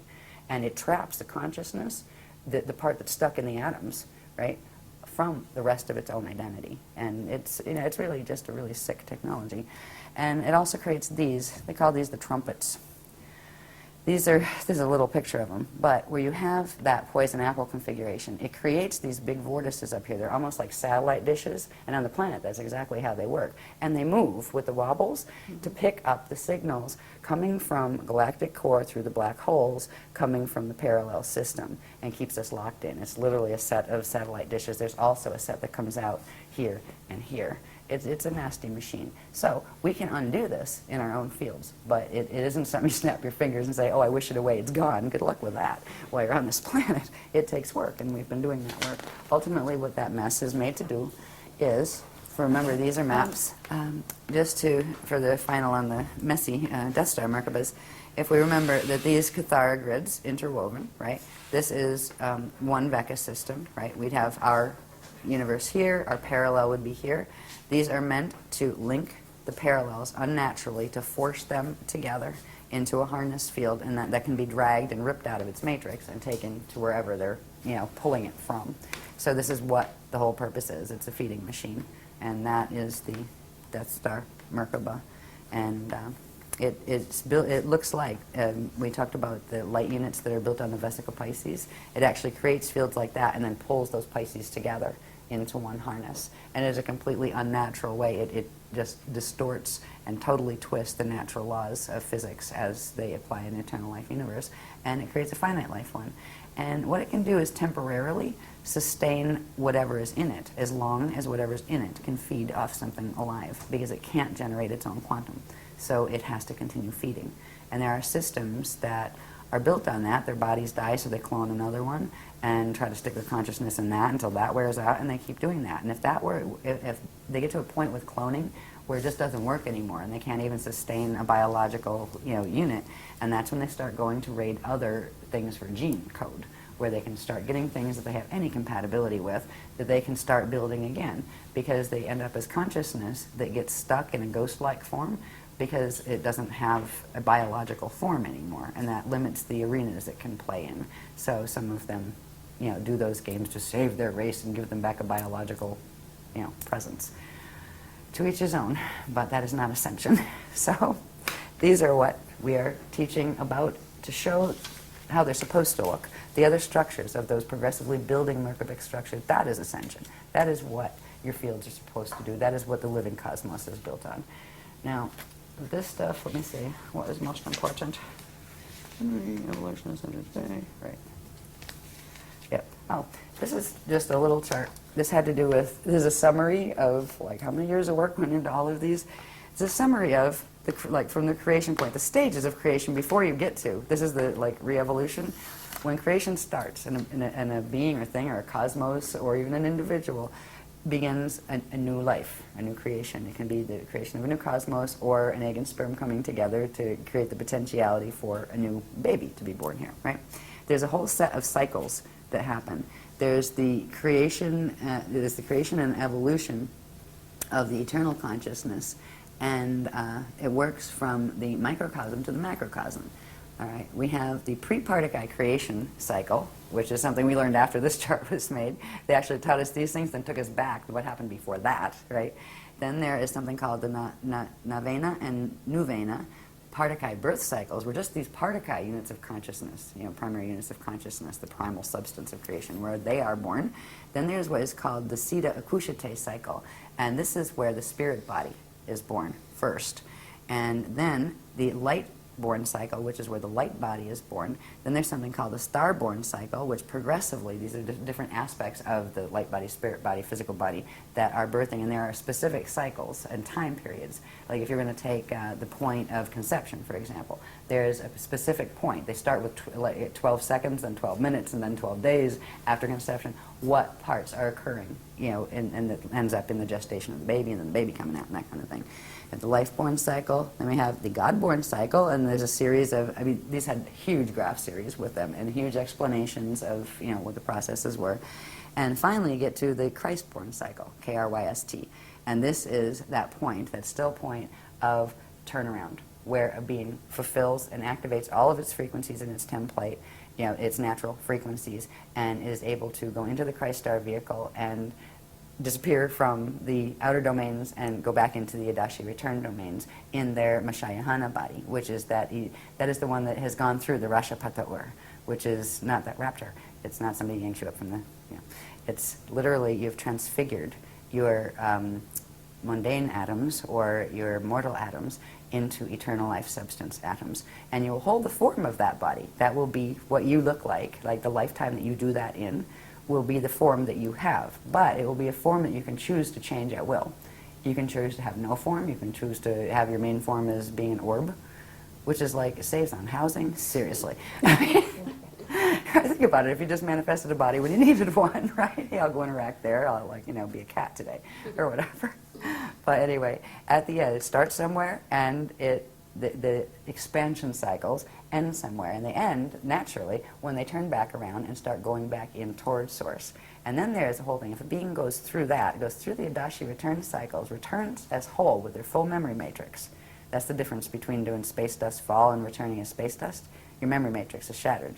You just, you're still precious to God's source, but you're undifferentiated units of consciousness. And when you go back whole, then you can actually birth as a star, where what was once, say, a being, a human being, can actually go through this cycle, and the next thing they will incarnate is a star. And that's a whole different level of evolution that you probably can't even put words on while you're in a human form, in these languages. But this is what evolution is really about. What Ascension is about is natural evolution, organic evolution. And that's something that this place is losing touch with hugely. And eventually this knowledge will be completely gone. They don't want this knowledge in fall systems. Yeah. So they usually get rid of people who carry it.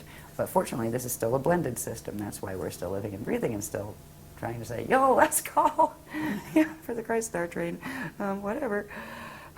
Anyway, all of those cycles each had, this was a summary of the massive diagram sets just from that one cycle, just to give you an idea. This was just showing the starborn cycle. And each one of these was a full page with all explanations of all the pieces and parts and all of that. So it's just an amazing structure. The structure they've showed us, the processes involved with those structures, it's just, I look at it and just go, wow. I might not like the job because I'm exhausted because the workshops are always crazy with time and everything, and it doesn't go the way I wish it would as far as that. But look at this stuff. How could you not go out and teach that? I'm so grateful to know this, because no matter how bad it is out here, no one can ever take home away from me again. I know it. I feel it. That feeling that I always had of that connection to God's source, it just went whoosh, and expanded like, right, gotcha, right? No more fighting with those little God concepts and warrior gods and, God sends you to hell and what.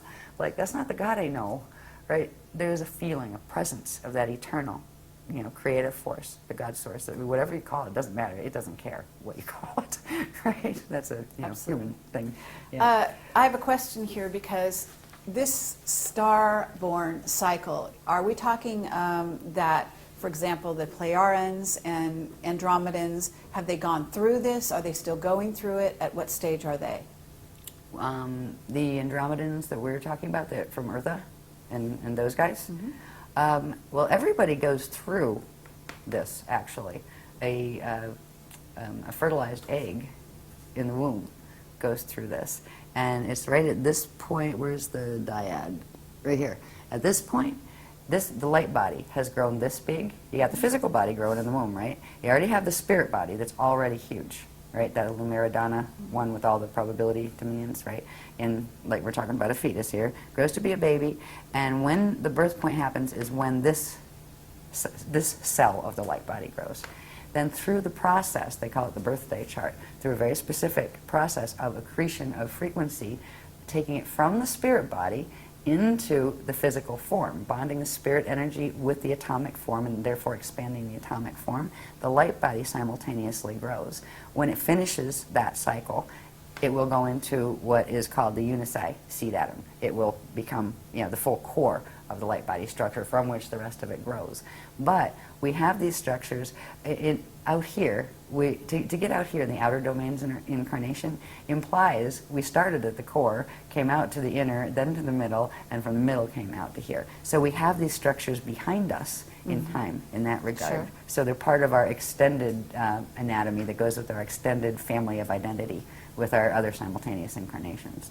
So does that answer whatever the question was? I lost track of the question. No, actually, sorry. because what I'm trying to do is, in other words, if we have certain, you call them guardian alliance, guardian beings, they're coming to help sort of rescue the planet at this time and bring in the ascension mechanics and so on. These individual beings are at a stage in their development. And where are they in this chart, or are they on another chart in their development? You know, because it's a complex. Some of them, now the Guardian Alliance has millions and millions, probably billions at this point because of the levels we're dealing with, of members. Some of them are in various stages ahead of ours that are still in a 15-dimensional time matrix, that haven't gone through Christ star evolution yet, but they're still working toward it. But the ones we are dealing with now that give the information and that are actually orchestrating this load-out evac, they are the Adashi Ascension adepts. They have completed this process. And they are in those cycles, those Adashi cycles, that after the expansion you make the turnaround and you go back. And they are in those 3 Adashi cycles that are going back towards Source. And a few of them are actually, well, they wouldn't look like beings as we call beings here. They would look like stars or suns because they have completed that. So it's there. It was funny, we kept having mission upgrades, right, where, okay, we're talking to this group, we had the general ones from the Guardian Alliance, then we had the Iani, and then when the drama escalated more, the Adene came in, and then the Adandrea, and then there was like 6, 7 upgrades, and then we met the Aquafarian, and the Bende Aquari, and the the Aqui and the Aqui-L, and these are the ones they've gone through the process. So because at this point, it's the only way to get off the planet is going to be using these spanner gates. So you can't actually teach somebody something like that. They couldn't just tell us what to do if they don't actually know it themselves. Sure. And it's kind of funny. It's like you can't give what you actually don't have. And it's, when I do the teaching stuff, when we come in, it's what I like about the workshops, even though I hate it at the same time because it makes it frustrating because I don't have my program to walk in with. But we all learn at the same time. Where the wave comes through, I learn it right there as it's coming out, right? Say, okay, they're saying this, right? And this is where I'm up in the room going, okay, it's this, and then have to explain it. We all learn it at the same time. But if you don't have a certain frequency in you, you're not going to be able to convey that frequency to someone else. So in order to, it keeps us all in a very interesting space, I find, where there's not some elite member that knows everything and walks around with their nose in the air and just floats on clouds and that kind of stuff. I learn it, they learn it, right? It just goes. I just happen to be the little drain pipe that comes through, but we all learn it at the same time. So it's all very, very even. There's not a hierarchy of snobbery. There's not a oh, I'm more spiritually aware than you stuff or anything like that happening. And I like that about it. Anyway, where are we? This one is just to point out, this little bit down here is just a micro version of those probability maps that we showed where the Milky Way was, where M31 was, where the parallel is. This is just showing that these configurations, actually, there's a microcosm of them actually running in our heads and in our bodies, so we're directly connected to them. There's certain vortices that connect us directly to certain spaces here. One of the spaces that we first opened, it has, what do they call it? The is that the ashayana vortice? I think they called it that, yeah. It was actually the first part of the host where we could bring the frequencies through the mess that is in the galactic core and actually have a tunnel of information that would be able to reach us here so they could continue bringing in the frequencies and the information. That manifested here through our own mechanics and in our brain. It's actually a vortice that comes out to the right and goes up, and you can feel it. And they're also teaching us how to project up and meet them halfway. So we orb up and meet them and go, oh, and they'll come down. And sometimes we'll use projection versions of ourselves, or sometimes we'll just hang out and orb and do direct cognition. But we're teaching people how to do this. They would like people to learn how to do this because people do need to be walked through this process. This isn't a simple ascension cycle. This is a mess down here. And there's very little time left to fix that as far as DNA and things. That's why they really are extending, as much as they can to assist us with that. The only thing they won't do is walk into our bodies and take them out for us. That's not allowed. Just like they don't allow the channeling, where they won't, come into your body and use your face and talk to people. No, because that can actually violate your DNA, right? Not to mention theirs. So it's just to show, there's lots more that showed at the time in that workshop, but it's just to illustrate that those maps and everything and the frequencies that are running there are directly connected right into our biology. They're wired right into our brains, right into our electric systems, as well as our subtle body fields. What the whole thing comes down to, really, is the battle of the spirals. Well, we left off on the dueling spirals, the Eternal Life Crystal Spiral, and the Metatronic or Fibonacci Spiral, which is part of the Death Star Merkaba technologies.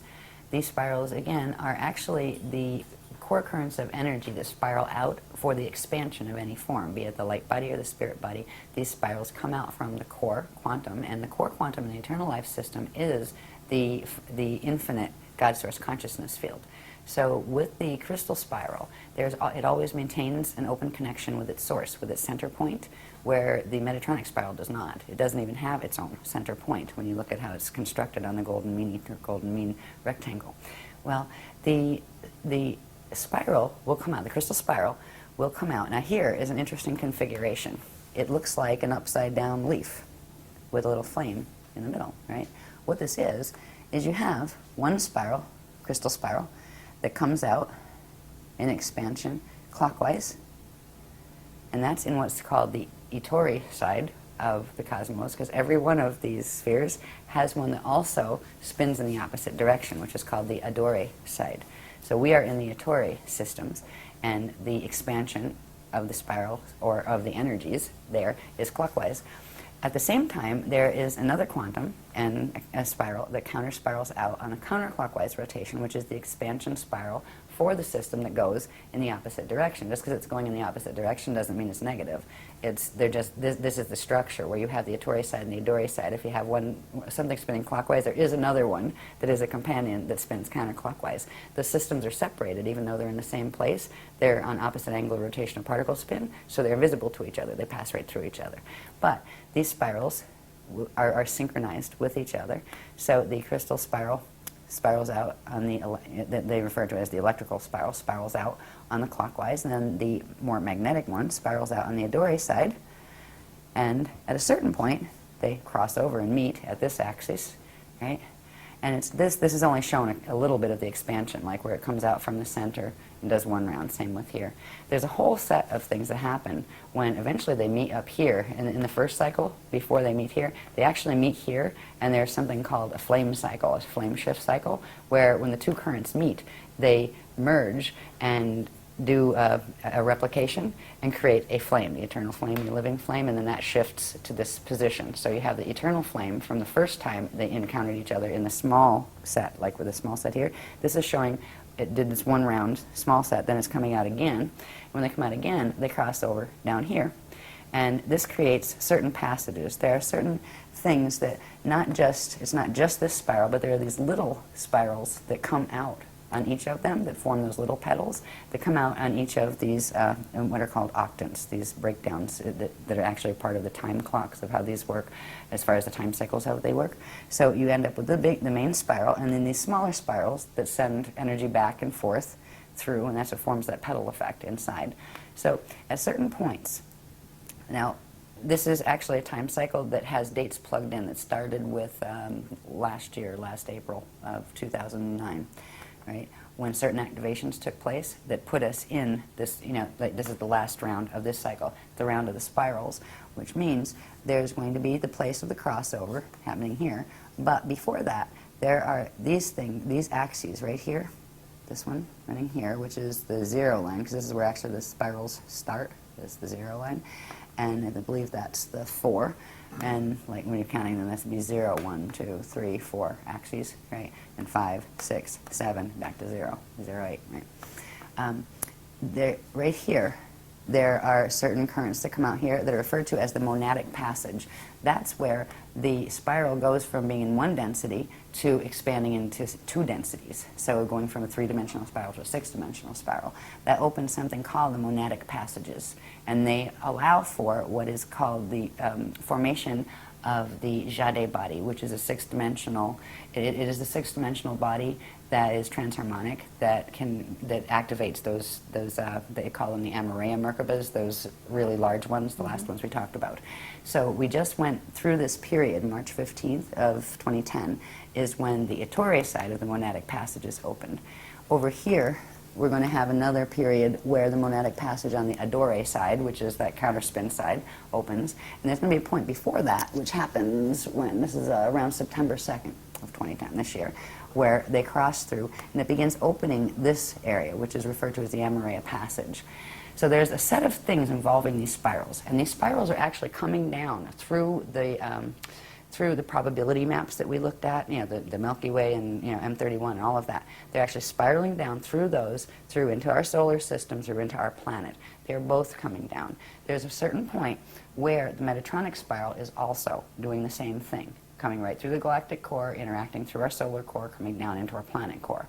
So it's not shown on this one, but there's a point, if we just looked at the one spiral that is the clockwise one coming in that we saw in the other diagram, when that comes around, it's right over in this axis right here when that Metatronic spiral starts its takeover, right, where it goes past, interfaces it, and then tries to bend and harness the quantum. So it's right over in through here, and that right there is really the point where it grabs it. We're going to start feeling resistance and pull. Even though we've got the monadic passage open, there's going to be more influx of you know, positive energy coming in, or strength feeling energy that you can feel from the Christic spiral coming in here. There's going to be even more over here when the monadic passage on the Adore side opens, but it's like from that point until this point, which is August 6th of 2011, that's when the things that are going to end up dragged into the Metatronic harness, that will be the strongest point of pull. That's when the yank will happen, when they start frequency-wise being pulled over. The DNA starts being pulled over into the harness. At what point does that pull, that sort of negative pull, really start? A little before that? Yeah, it you starts. didn't actually give me a date for that. Now, this one starts, let's see, around February 16th of 2011. Okay. So February 16th to August Yep. 11th, did you say? Yeah, August 6th, August 2011. 6th of 2011. Yeah, that is a point where the dueling spiral effect, you know, will be felt. Yet we have three of the Christic activations. The one that just happened, that we're starting to feel the perk on now, right? The one that's coming when a part of this Amareya passage opens, that's the vertical passage, and then there will be another perk when the Adore side of the monadic passage opens. So we'll be getting strengthened before, you know, the crystal spiral will be getting strengthened before it gets hit with the Metatronic harness. So that's why in this time period, if people start just even working with trying to link with the crystal spiral, that's the first step. And that's not that hard. That has to do with that code that's floating around over there called the Alleria that we'll talk about before this is over. It's the beginning. You're not going to fix your whole light body structure, you know, maybe in 5 million years by just staring at that code. But that is the linking code to link into what's called the reservoir that is being built of crystal spiral frequency in the core of the planet. So this will be the period of most resistance. What it's going to look like in the mass drama, I have no idea. Because as this stuff goes on, the real fight isn't so much between the Christics. The Christics are opening these passages where they will have enough strength if they're working with their, you know, with Christic intent, and they have the DNA to anchor it. They will, you know, pretty much ride through that. But in this period, you have actually a Metatronic spiral coming in, you know, takeover spiral, with two competing groups controlling it. It's like you have a spiral, and one line is red and one line is green, and they are fighting, not just to take everything, but to take everything away from each other. So that's where there may be wacky stuff in the mass drama that occurs. You know, flare-ups over here and over there, and somebody throwing bombs at each other or whatever. So that is a bit of a like, it ought to be interesting to watch the news that period, right? Just to see.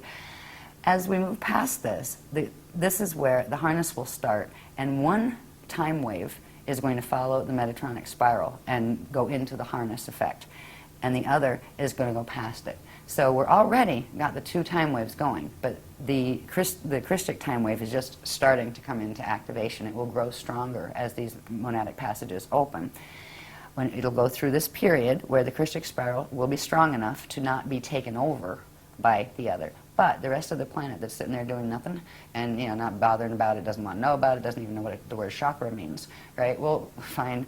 But the planet is going to anchor that Metatronic spiral, and it's going to activate the Metatronic part of your DNA if you don't do something to change that, right? Because it's just quantum override. The planetary field is bigger than yours, quantum-wise, and it's going to, drag you in to the same configuration of the planet. So the planetary body itself is going to allow that harness to occur, yet we're going to be riding that larger time wave, which is actually, it's a slower time wave. This starts to accelerate and compact and get faster and faster and tighter and more squashed feeling, where this starts to expand and it seems like it goes slower and just expands out, where it's a different time quality, and that's going to be coming more and more into into our experience as we move through this. When we get to here, now this is interesting. We move into 2012 here at this point. There are other passages that open here that correspond with the ones on their opposite vector, right? So this begins our journey into 2012. There are various activations that happen at each of these stages, and again, this is where you got the two time waves running, and it's important to pick, to choose which time wave you want to ride, and to actively interact, consciously evolve, and interact with the frequencies of the one that you want to follow that path, or the other will just take you down the road with it. When we get to this point over in here, this is, they call it the 12, 12, 12, 12, 11, 11, 11, 11 point for various reasons that have to do with other dynamics on other graphs. But this is the December 21st through 22nd, 2012. All right. This is the point where you've got full, and this is the point where if it weren't for this other crystal spiral coming in, this thing would have grabbed what of the crystal spiral coming in, grabbed it, rolled it over, and this is where it would create pole shift. It would push and drag the whole thing right into pole shift. It would have dragged the planet into pole shift. They would have shifted the rods as well, and it would have been the last extinction. That's not going to happen because the crystal spiral is coming in, and it's not creating enough to stop it, because if you tried to stop that Metatronic spiral, once it starts, it'll implode in the core. So once it's activated, it's going to go, and it's going to take something. So what could be done is what the Krishaks are doing is the counterpole of having that larger, slower spiral is actually going to just slow a little bit the speed of that. So it'll hit 55, but not a full 55 activation. It will not be able to do the blend with the parallel side to form the 55 that then goes up to, what is it, 33, 55, 80 something, whatever, in the Metatronic sequence. They won't be able to make that leap. And we're going to hold them there for 200 years while the gates are open. I'm sure they're not really thrilled about that. We're not fighting with them. We're just holding, standing in the crest. So there's interesting things that are going to take place during this period that we'll look at before we go that have to do with the precession of the equinoxes and what is actually aligning. Because there is a blast from the past that's coming in from the center of the Milky Way, where it's actually coming in from the parallel side through the center of the Milky Way. And it's going to interface directly through our sun with our Earth. And it's meant to hit the rods. And it's meant to knock the rods to actually make them spin. And it would spin one way, one the other, and literally crack the plates of the equator. And I mean, something like that, there's no life left on the planet after something like that. And this is what the whole 2012 thing was about with the Mayan calendar and all of that. They saw an end time. They were warned about it. They were told they were going to be taken off planet. In the ancient days, the Mayans were, because they're connected with the Anu races. And so they were told that our children will come and save you, that kind of thing, when the end times come. This end time was known since, this drama would unfold at this time, since 22,326 BC, because that was the last stellar activation cycle when the gates opened. They cannot do this when the gates are closed, or it would just blow up the planet. So they had to wait till the next natural increment when the gates would open, and then they were going to go for the final conflict drama, and that's what we're watching. So it's not a new drama. This is the end of a very old one. But it isn't the greatest outcome that could have happened. It wasn't, when the Voyager's books were written, what was hoped would occur. But the choices that were made on this planet by the consciousness field here, they could have done more with that information. They didn't. No, I mean, I was the one with the little workshops, and the ones teaching the other paradigm had much bigger ones, and that was fine. It just meant who was running which Merkaba, right? There was a lot of people running the anti-Christic Merkaba mechanics. Every person is a unit of energy on this planet. If half of those had spun their Merkabas this way, we might have held the Bridge Zone project. But it didn't. It was a choice that was made by the consciousness on the planet. And that's okay. You know, we're still standing. We'll still stand on the crest, even if only 3 people show up. You know, it was never about how many. But it is as far as the grids go. The grids were oversaturated with the amount. And it was not just from here. It's also from other things that are being done, like HARP and various other machines that look like museums in France and things like that, that are actually machines that are set up to create very specific, repeated patterns of cycling pulses, right? Even sometimes there are like speed limits set on very busy highways to keep a certain pulse in the grids. That 55 is real popular. Oh, yes.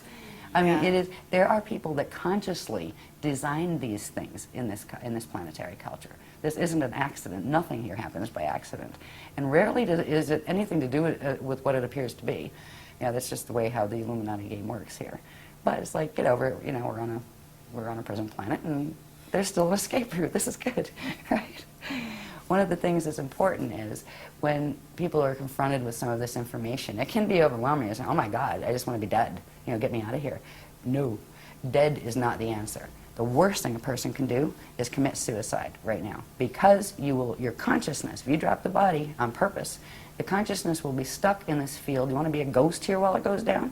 Your body is your greatest gift right now, because in your body, if you run it the right way, if you bring in the proper frequencies, it will be your salvation. It will actually anchor the crystal spiral because you have human codes, and that will bring you out of it, and you won't want, at that point, you won't feel like it was so horrible. You can deal with this, honestly. You get over the shock and you kind of go, ooh, well, I'm going to have a good day tomorrow anyway, right?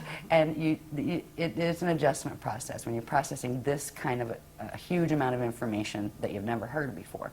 But I just want to, make it clear that suicide is not the answer. That's how to get stuck here. It's not worth doing. There's always a solution to get out. Your body will help you. You can anchor these frequencies in your body, and it will set your spirit free. So whenever, even if you do a normal, bardo and your body eventually dies, you won't be stuck in the 55 activation. But if you leave because you can't deal with the thought of having a 55 activation, you're going to get stuck in it.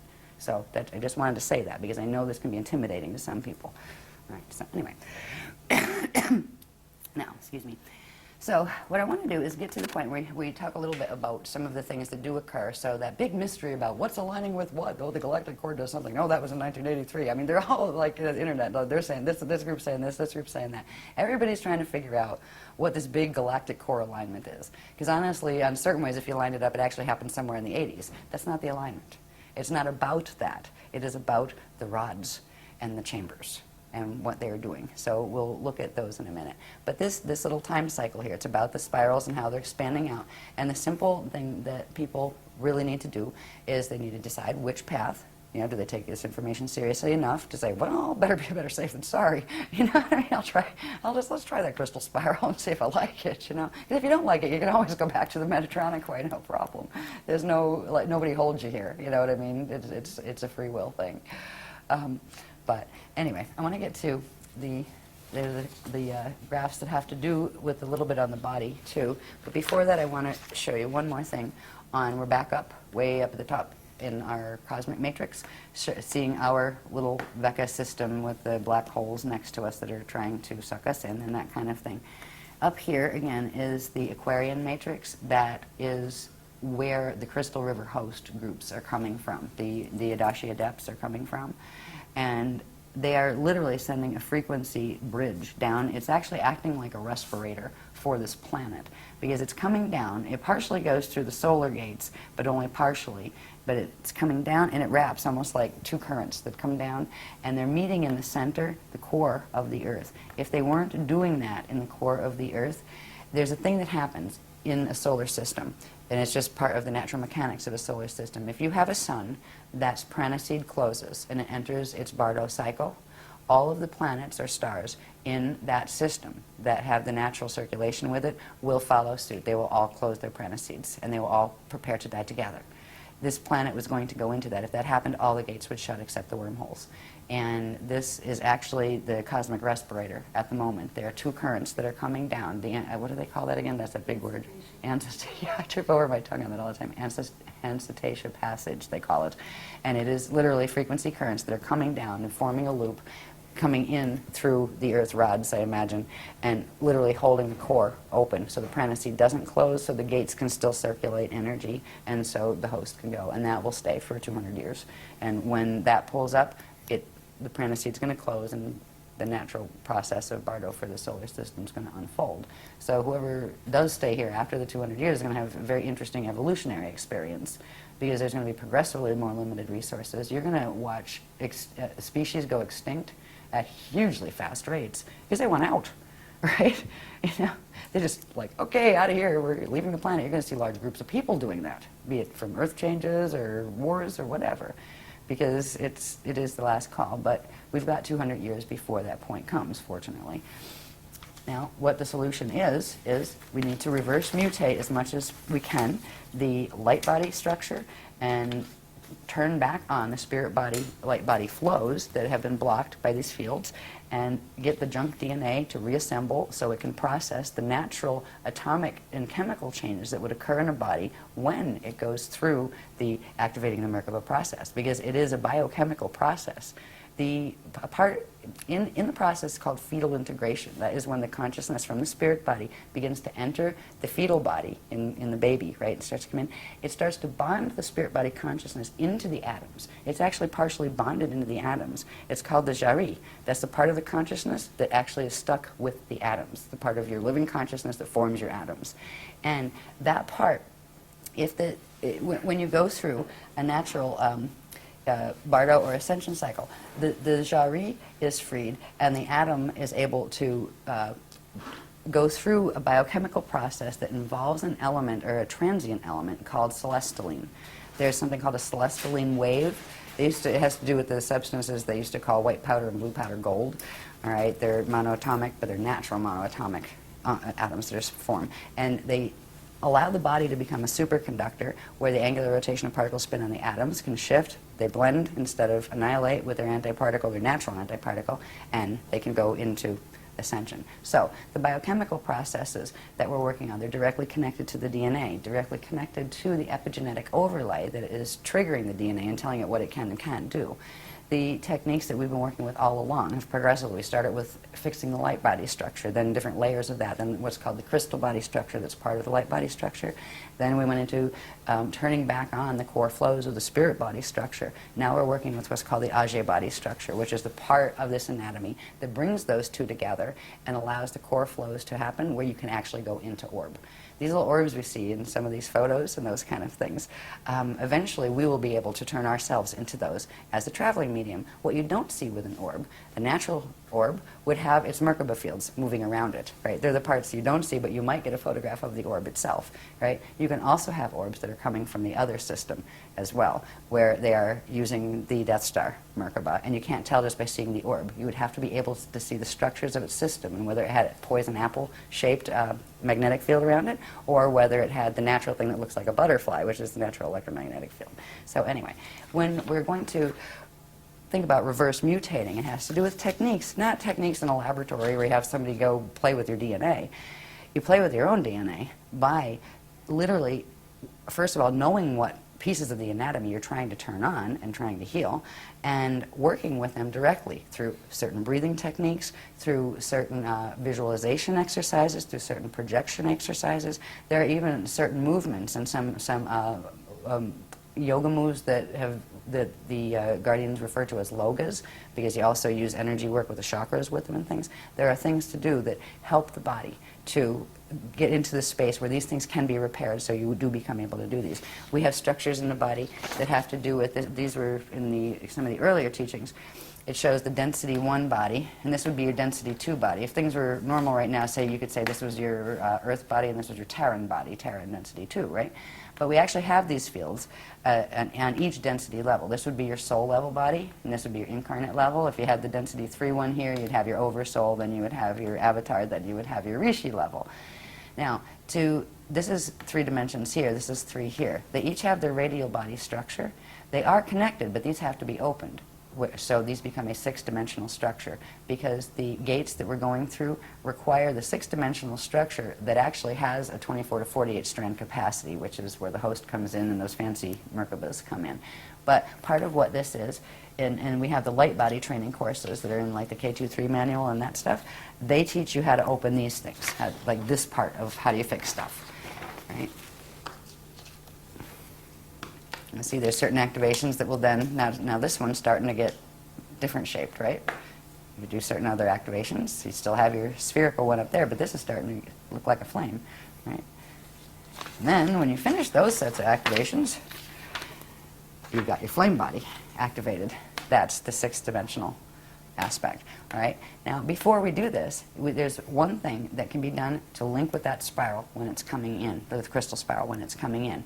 And at least then you're linked with that. But if you want to actually try to clear the other mutations out so you have a stronger field and so you don't get that Metatronic pull as badly from your own DNA as the Metatronic one's coming in, it's worth working with these technologies if you haven't done the activations before. And there's tons. There's a newcomer set of techniques and activations where to start this process. But it is a process, and you don't have to, like, bury yourself in it. But, a couple times a week do that, or, do a little bit of that, and try to work with the technologies. And also, ask the guardians to say, would you help me with this? Another thing I want to say about asking the guardians, I get a little tired of people saying, oh, the guardians attacked me, they came and they had astral sex with me. I said, hello, that is not the guardian. The Guardian Alliance does not do that. That's not allowed. No sexual contact whatsoever, no abusive. They don't yell at you, they don't tell you to do things, they don't say you have to, they don't say you must. If there's something they'd really like you to do because they think it's in your best interest, they'll request that you do it, but you can always say no. So if open rapport and communication does come, there's all sorts of things out there calling themselves Guardian Alliance that are not. And you have to be careful with that. Our DNA right now, if you've done nothing with your DNA to get your line clearer, it runs 2 lines. It'll actually run 3. You can run a Christic one, a green one, or a red one, which means an Anunnaki one, a Drac one, or a Christic one. So we've all got combinations of those codes. So anyway, I just wanted to add that in there because we get a little tired of hearing people say, I'm going to go to the newspapers. I was like, well, good luck with that. But that's not us. You know what I mean? That's not our guys. They don't do that. In fact, we've taught against that, and we've taught to watch out for that for ages. If they were going to do that, they wouldn't be teaching not, to look out for that because people are doing it. It's also make it clear that other people who offer to activate your DNA for you or your flame body for you is at the same time. Exactly. Yeah, there's been another thing that some well-meaning or not people have done where they'll say, oh, I'll give you a session and I'll activate your 12-strand pattern for you. Oh, I'll activate. There's nobody that can do it for you but you.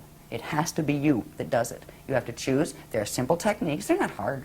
They're simple meditation techniques. It's really funny. When people first start them, they usually fall asleep halfway through the tape or maybe a quarter of the way through the tape because the DNA can't hold all the frequencies it brings in yet. But the more you use the tape, the more you'll find that you can stay awake during it, right? Even if you don't stay awake, you're still picking up some of the activation. The point where you can actually stay awake through the whole thing means you expanded the DNA activation level enough to hold the level of frequency that tape was bringing in. All right, so as far as having other people fix you when it comes to DNA activation, you are much, much safer to just look at various techniques, feel which one feels better for you, and use that one, and not have somebody else. Because you know what? Nobody else can activate your DNA for you, but they can transfer things into your DNA that weren't there otherwise. They can implant you that way, and some people are being used that way. Sometimes they don't even know it, that they're well-meaning. But where do they think? Like, what kind of ego does it take to say, I'm going to go activate your DNA for you? Hello? Get your ego in check. You know what I mean? Absolutely. So anyway. Let's talk a tiny bit about monatomic gold because there's a lot of misinformation about that. Yeah, we put out an article about that quite a while ago. It's, don't take it. Just we'll start there. There is a natural version of that, an organic version of that, in an organic ascension process, or even just Stargate passage process, that the body secretes itself. That there used to be a horrible period in Egyptian history and Atlantean history where angelic humans were captured as soon as they did a gate cross and killed so they could scrape the powder off their skin before it evaporated, because if the ones that didn't have gate codes took a little bit of it, it would give them a temporary burst where they could force themselves through a gate. it becomes addictive, and it actually destroys the body if it's not made within the body itself. And it's a product of a natural transient element called celestaline. We've talked about, this gets into some of the heavier atomic things that we've talked about in some of the workshops, that has to do with a substance called hydrolase, which is living water, sort of. Yeah, it's water with nitrogen, isn't it? That bonds to it, yeah. It's a natural state of water, where the water here is actually mutated because of the way the planetary grids are. So as far as taking the outside substances, you know, if you have to take something because your doctor tells you have to, we say, you know, don't throw away medical advice right now. We're all walking a double line down here. Like, if I had to, I would go to a doctor. If the doctor said take an antibiotic, I would. We don't tell people to stop medical treatment or even psychiatric treatment. You have to be careful there and find somebody qualified enough and awake enough themselves to respect your choice of spirituality. Right? Because a lot of for psychiatry, a lot of places you go say, yeah, I've been astral projecting and it's getting on my nerves, they'll put you on a drug, right? Oh, you're having, no, actually I'm having astral projection, hello. You know, if they can't deal with that conversation, find another doctor. If it's a physical symptom, there are certain things we can work to help fix in ourselves. But there are certain conditions that if you want to keep the body alive longer, you may have to have that, you know, what may be intrusive at the moment, and that's always a personal choice.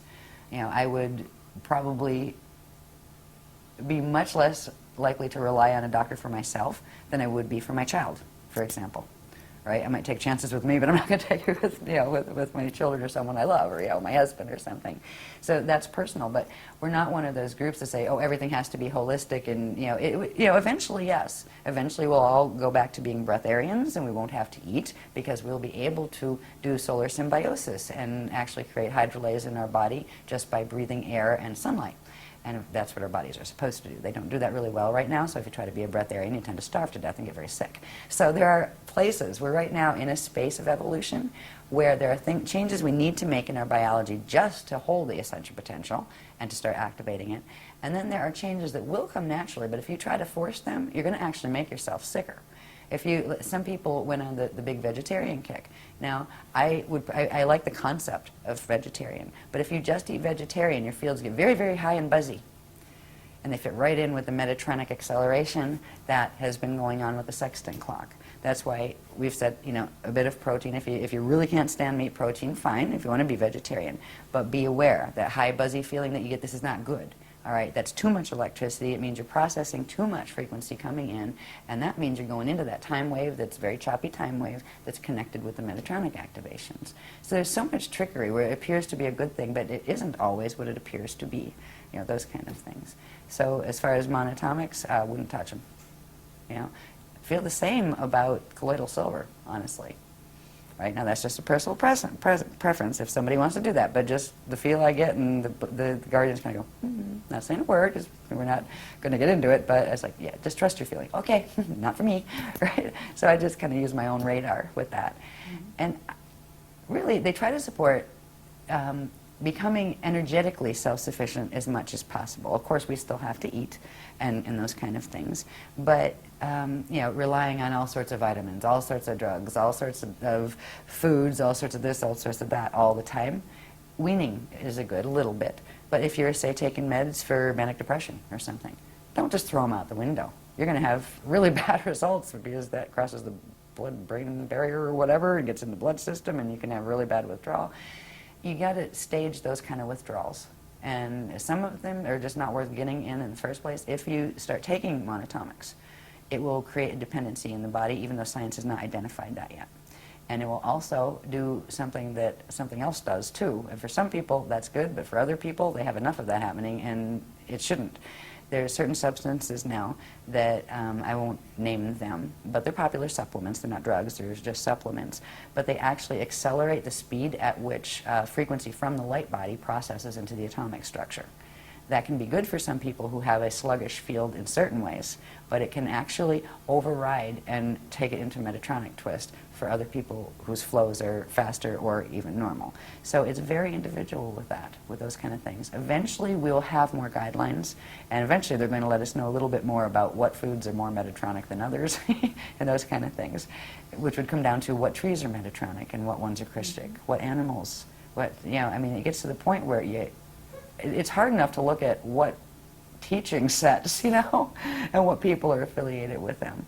You know, it's almost heartbreaking in a way to have to see which is going which way. But eventually, as we work with our bodies, especially if we're serious about getting the physical body through. I mean, you don't have to get a physical body through to be able to ascend. What you do have to do, if you are just saying, well, you know, I can do a normal death and, you know, that gets my spirit out, there's one thing that's very important. And this shows you the horror that's been run here.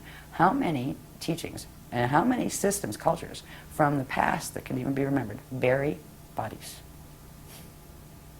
When you bury a body, it's trapped the verbody cell. It is anchored to that space-time location. The spirit is trapped to the space-time location. If a person bardos out, there's a natural process, the chakras shutting down, the dark matter template separating, the consciousness pulling itself out and up, and it needs to release the verbody cell. Cremation is the way it was always done. Now, normally, if your DNA is working the right way, you wouldn't have to worry about somebody burning your dead body for you, because you would actually transmute it yourself and just like have somebody lay it down in a room for 3 days and it would disappear, because you would turn it into vapor and pull that part of your consciousness out, and there'd be a little dust left, and that was the vibhuti left from the verbody cell that was the donated quantum from your two parents that gave you the fetal pattern to begin with. So this is one of the horrors here. How many religions are teaching to bury? That is the absolute opposite of Christian teachings, of ascension teachings, and it's heartbreaking. But there are a lot of rescue missions that do go on in the planes, you know, the various plane structures of Earth, because the guardian groups know this, and people are getting stuck here for eons, right? So there are particular times when the guardian, you know, they're called way showers, will come in and actually, you know, round them up and say, okay, there's certain things you have to do. They have to release that connection, and that's quite a physics mechanics thing, kind of a little bit like brain surgery. But there are guardians that do service them. So if you have people that you love that died and are buried, yeah, you might want to put out a good word to whoever the way showers of the Christ are. And they're not always just the Guardian Alliance people. There's lots of Adashi Adepts and people out there that handle these things. But if you want to solve that problem in the first place, if you're not planning on getting your body to the point where it can do a full transfiguration, because it is sometimes a lot of work. At some point you're going to have to change your diet. At some point you're going to have to spend more time focusing in you know, say meditative spaces or projection spaces than you are focused here. And that can, you know, get in the way of your life down here. It's okay to die as long as you do it well and take your quantum with you, and that means cremation. And that's another thing that people might hate my guts for. Sorry. Yeah, since they're hating my guts, I might as well say the other one. It's on the other end, the fetal integration one. Yeah. You were wondering if I was going to do that, weren't you? Yeah, oh, might as well.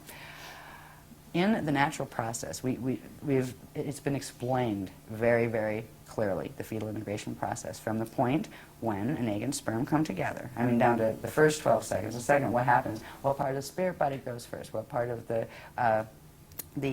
light body starts to grow then as the flesh is expanding out, etc. 33 to 56 days after conception is when the soul can start to integrate, or the spirit can start integrating into that body. Until that point, yes, the body is alive. It is being fueled by the quantum donated by the two parents. If a being dies in that period, it is not attached to the body yet. It is not stuck. So there is a window of 33 to 56 days when, if a person aborted, let's say, that doesn't mean we support abortion. People really should be spiritually aware enough not to get themselves in that position in the first place. But down here, that can be difficult sometimes, especially in, like, if you're raped or something like that. But 33 to 56 days, usually the 56th toward the 56th end now, like the way the mutation is running here, before the spirit can start to integrate into the fetal body. Because if it did, it would explode the fetal pattern and it would kill the fetal body. So there is a window there where, yes, you have a baby in there, and yes, you have a spirit that's probably wanting to come into it, but it's not in yet. It will start fetal integration in 33 to 56 days.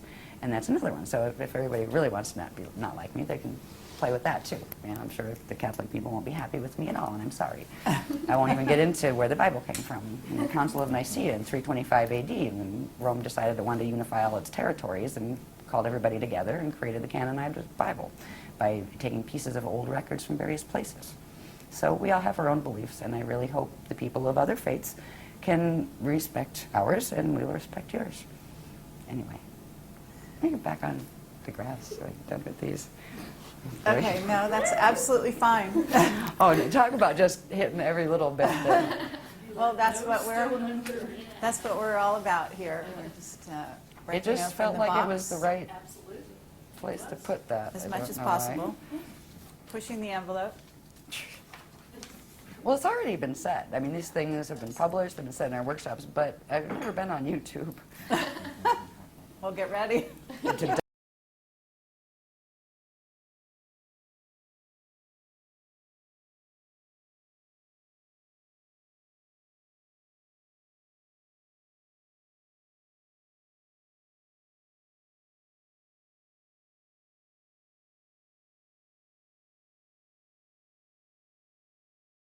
At some point, we want to talk about the 2012, from there on, what happens, and the fact that that's not the end of the world, and that they're not going to ascend on that day, and so on and so forth.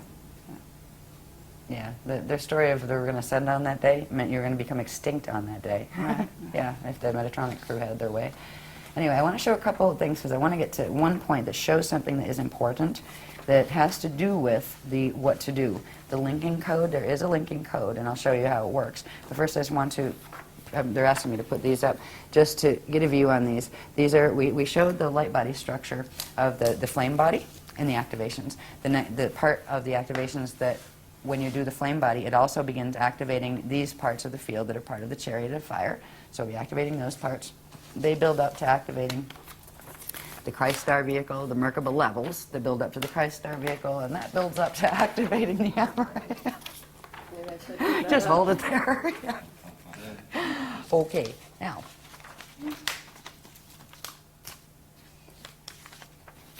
Back to the Alleria. No, that's not the Alleria, it's the Lumiridana. That's the spirit body structure, right? I wanted to point out, in the spirit body structure, again, those 12 lines, right? It's actually 6 vectors that form 12 event horizons, right? And that's where the flows are. This is something very important because between the Rasha body, which is the dark matter template, and the spirit body, there's something very interesting that happens. These things are called chambers. Now, on the light body structure, these 12 chambers would be called fire chambers. On the spirit body, they're called Allurian chambers. They are actually the chambers within which they interact with the dark matter body that form atomic structure when the body is working properly. This is how stars actually birth atoms, and they don't just birth a few, like 3 primary ones, and they all bump in together and then form the next couple. It doesn't work that way. When it's actually functioning normally, a planet, a star, or a person generates their own 144 elements, prime elements, that then go to form the natural chemicals that would be in the body and all of that kind of thing. So there we have the template, the human aspect of, of this mixed race we call humanity. The angelic human aspect does have the core pieces of fragment DNA that correspond to each of those 144 elements. Right now on the planet body is not manufacturing 144 elements because of the mutations. But we can begin turning them back on in our own body because we are connecting now not just to the Metatronic spiral that is working here, but we are progressively connecting our bodies into the Christic spirals that are being hosted by healthy living systems, which means there's an alternative of energy flows that we can use. We can begin the process of activating our Allurian chambers. And the Allurian chambers are interesting if you take away all the other things like in the, the spanner gates and all that, and just look at the basic structure. On one density level, just like when we looked at the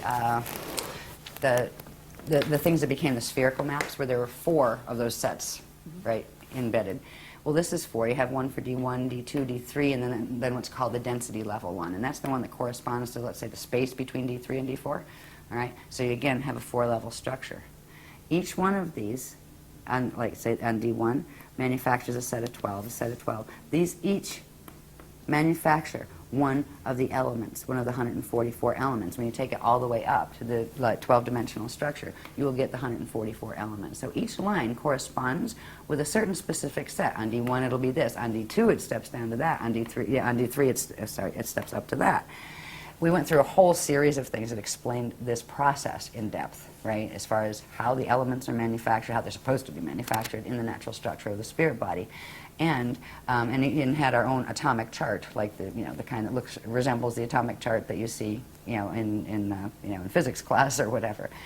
But there is another way to, instead of like analyzing and memorizing each one of those by their proton number and all that kind of stuff, because that's what it is. It's the proton numbers. That's how science here keeps track of it. And it's the same thing. It's the same atomic chart. You have your hydrogen all the way up to things that don't have names yet because they haven't found 144 here because they're not here yet. There's a way to trigger the pieces of DNA that are connected to each of these. We still have the dormant encryption in the DNA, but because it's not materializing on the planet because of the mutations, it isn't assembling in the DNA or our bodies. And some of those elements are essential to the biochemical processes of transfigurative ascension.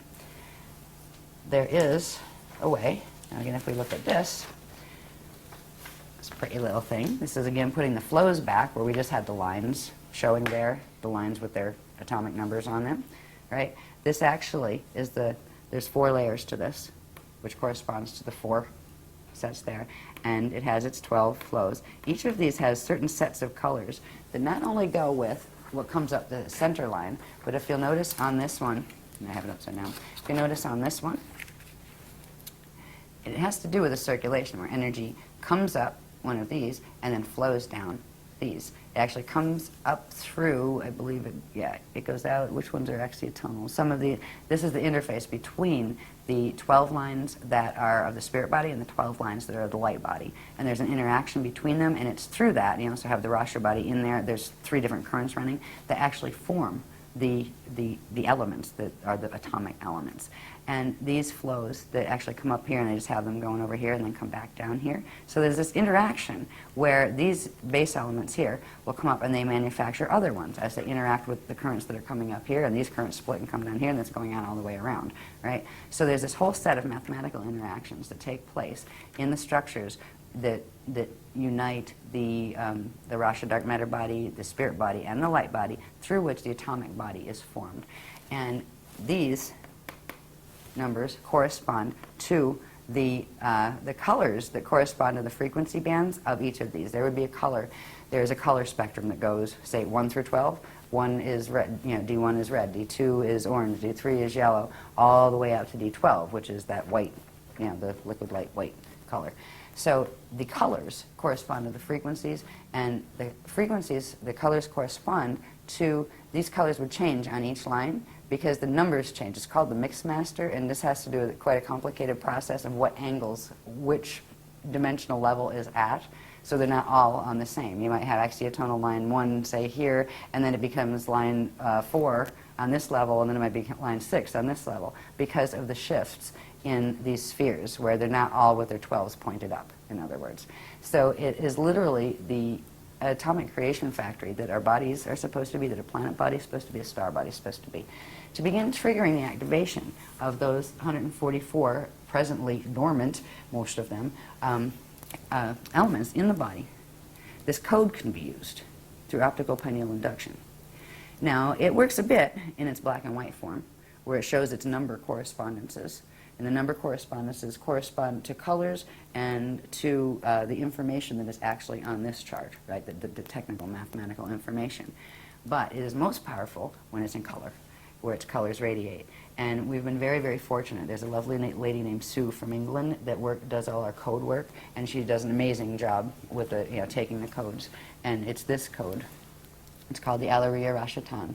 And this is the linking code into what is called, something that's actually activating this weekend, that is called they're called the Orb Reservoir, but it's actually the Aurora Reservoir. It is in the core of the planet, there's going to be a reservoir of energy coming in now from the Aurora continuum and carrying the Christic spiral frequencies.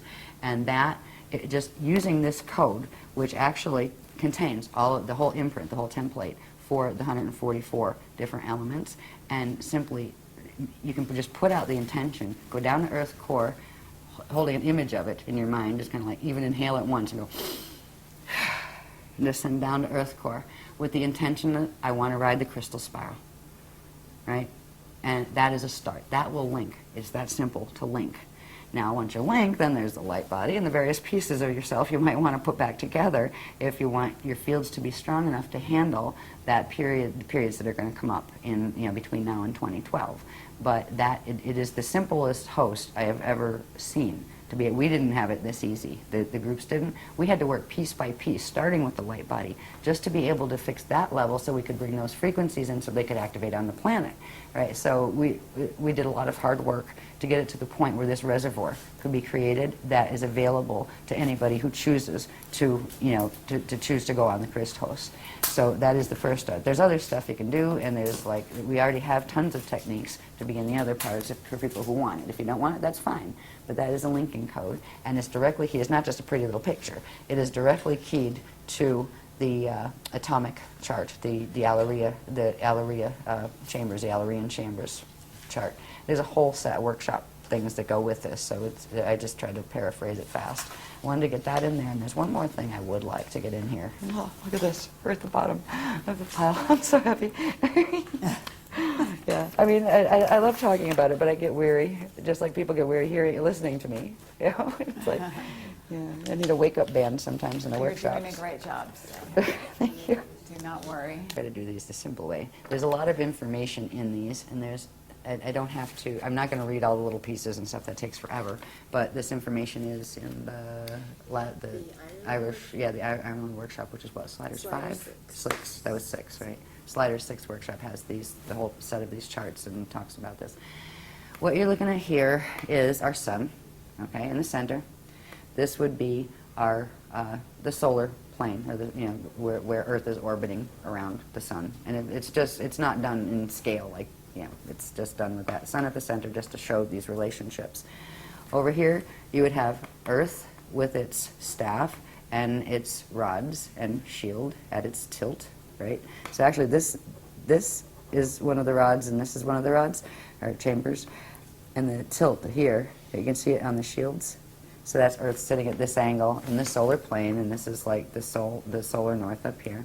The sun also has the 2 rods and the 2 chambers, right here. Over here is what you don't see, that because of the way the wormholes are set up, there is a direct counter movement and relationship between parallel Earth that is in that parallel galaxy. They've taken them millions of years actually to build this system, to twist things in this system enough where they could create this. But this is already in sync, and it has been. They had a big victory about 13,000 years ago. I think it was 10,958 BC. It's somewhere down here. Yeah, no, 10,948 BC. Right. So this is what you don't see orbiting right on the opposite orbit of Earth is parallel Earth, and that's on the other side of the wormhole structure. It also has its chambers and rods, and it's also counter-tilted. Where our tilt is this way, they're tilted that way. Through the center gates, the core gates of the sun, they link, and they form an open wormhole network at the center of the sun. Now this is just what happens all the time since they built this system. Okay, this has created the acceleration in the natural Stargate opening cycle, where this one was ours was speeded up to sync with this one. So this could be, and now they're actually tethered by their rods. Now they're still spinning, so there's a period where the rods separate and then come back together again as they're spinning. And this gives you the false precession, the precession of the equinoxes gives you a system that's referred to as the false yugas. And that's something that is also associated with the Metatronic Death Star Merkaba teachings and all of that. You'll find the false yugas cycle. They're actually e-yugas, and they're supposed to be 26,556 years long. And at this point, because they've changed a couple times, they got faster and faster with the sextant distortion. Let me see if we have that here. How fast are they? I think it got cut off on the bottom. Anyway, this system has accelerated the Stargate opening cycle to synchronize it with this one on this planet. So this is part of the reason why a 55 Merkaba activation could actually take our planet and drag it into black hole fall, because it's already linked, and this link occurred 13,000 years ago. All right. There's another link that has to do with this. This little dot back here, and it's not to scale, of course. It's just showing the point in the maps that we would call our the core of the Milky Way galaxy. All right. The Milky Way also has a thing that's rotating in it. Even though it's a black hole, there is a thing rotating in it. It also has its chambers and rod. And it spins much longer, slower cycles. There are certain periods of time when these things come into specific alignments, where you have the rods of the Milky Way that are coming through from the black hole system, interfacing directly through our sun, that's interfacing with the parallel side, and you have another parallel side on the parallel Milky Way coming through the center of the Milky Way. Now this is happening all the time in general, but there are certain periods of time where various things happen. Like in March equinoxes, ever since equinoxes began, March equinoxes, you end up with the parallel one and our Earth crossing over. And when they cross through each other, right, one's at one angle of rotation of particle spin, one's at the other. This one's in the parallel universe, but they are synced, and they literally pass through each other. The core is open temporarily for that period of time. Do you know how many pagan celebrations and old, ancient cultures used to do their fertility rites and their all sorts of interesting ceremonies on the equinoxes and the solstices? This is why they were taught to do them, because things could come in, you get yourselves pregnant over here, things could come in and soul immigrate directly right through from parallel. And this was part of the trickery that has been going on here. I mean, great, we got equinoxes and solstices. That's not great. Because they are actually part of the twisted sextant clock that is part of this nasty wormhole black hole vortex system. Then we also have what happens, let's see, which one is this? Do we need that one? Now it's just showing where they blend. The June solstice. Okay, so things keep, then they rotate apart again. And you have, we're over here, and then they're over there, right? But they're still aligned directly through the solar gate. So there's another gate opening there. The most powerful one is actually when they totally overlap with each other for that period, and that is in the equinox periods, right? So again, they're, we're going this way, and they're coming this way. We overlap again on the September equinox. We overlap over here this time and pass through each other again. I'll just do these really fast. And then in December solstices. Okay, are you familiar with the Alice Bailey material? I've heard of Bailey, but I've not read it. Okay, and well, they talk about it a lot about like the Buddha festival and various festivals that go on various times of the year, and full moons mainly. Moons, yeah. We haven't even touched on the moon stuff yet. Right. Yeah. But there has to be, I think, some kind of link up here. Yeah. I'm sure And there is. it might be great to. Yeah, I'm sure there's an touch on extension that. of these diagrams that actually show what the moon is doing during all of this, because it's very much tied to. Yeah, because the full moons are tied to the equinoxes and. Okay. Yeah, we gotta plug the moon into And the this. solstice time of the Great White Brothers. Yeah. Yes. House. Oh, yeah, okay, Bailey did that, yeah. Yeah, I knew the name sounded familiar, and I know the GWB. Yeah, those guys. Okay, so anyway, this is where it gets interesting, because here's where you're ending up with rods. You got the solar rod running with the galactic rod, right? You also have the planetary rods aligning through them. So there's this interesting thing happening here because of this one. It's a much more powerful one, and this is the point where certain things could happen. If there were frequencies thrown through here hard enough, you could whack this rod and actually spin our rods and Okay, and what shift. What time of year is this? This is coming into December, right here. It starts actually around November 21st here, and then the rotation continues, and the alignment is actually this right here. While we're here, and this is our December 21st position, our rod links in here at this angle, which crosses through the solar rod and this one, and that is what allows this, and this to grab that and drag it. So this is still in its November position over here, but this is where it interfaces. We have to be in the December position. This is what they're going to try to do in 2012. jive.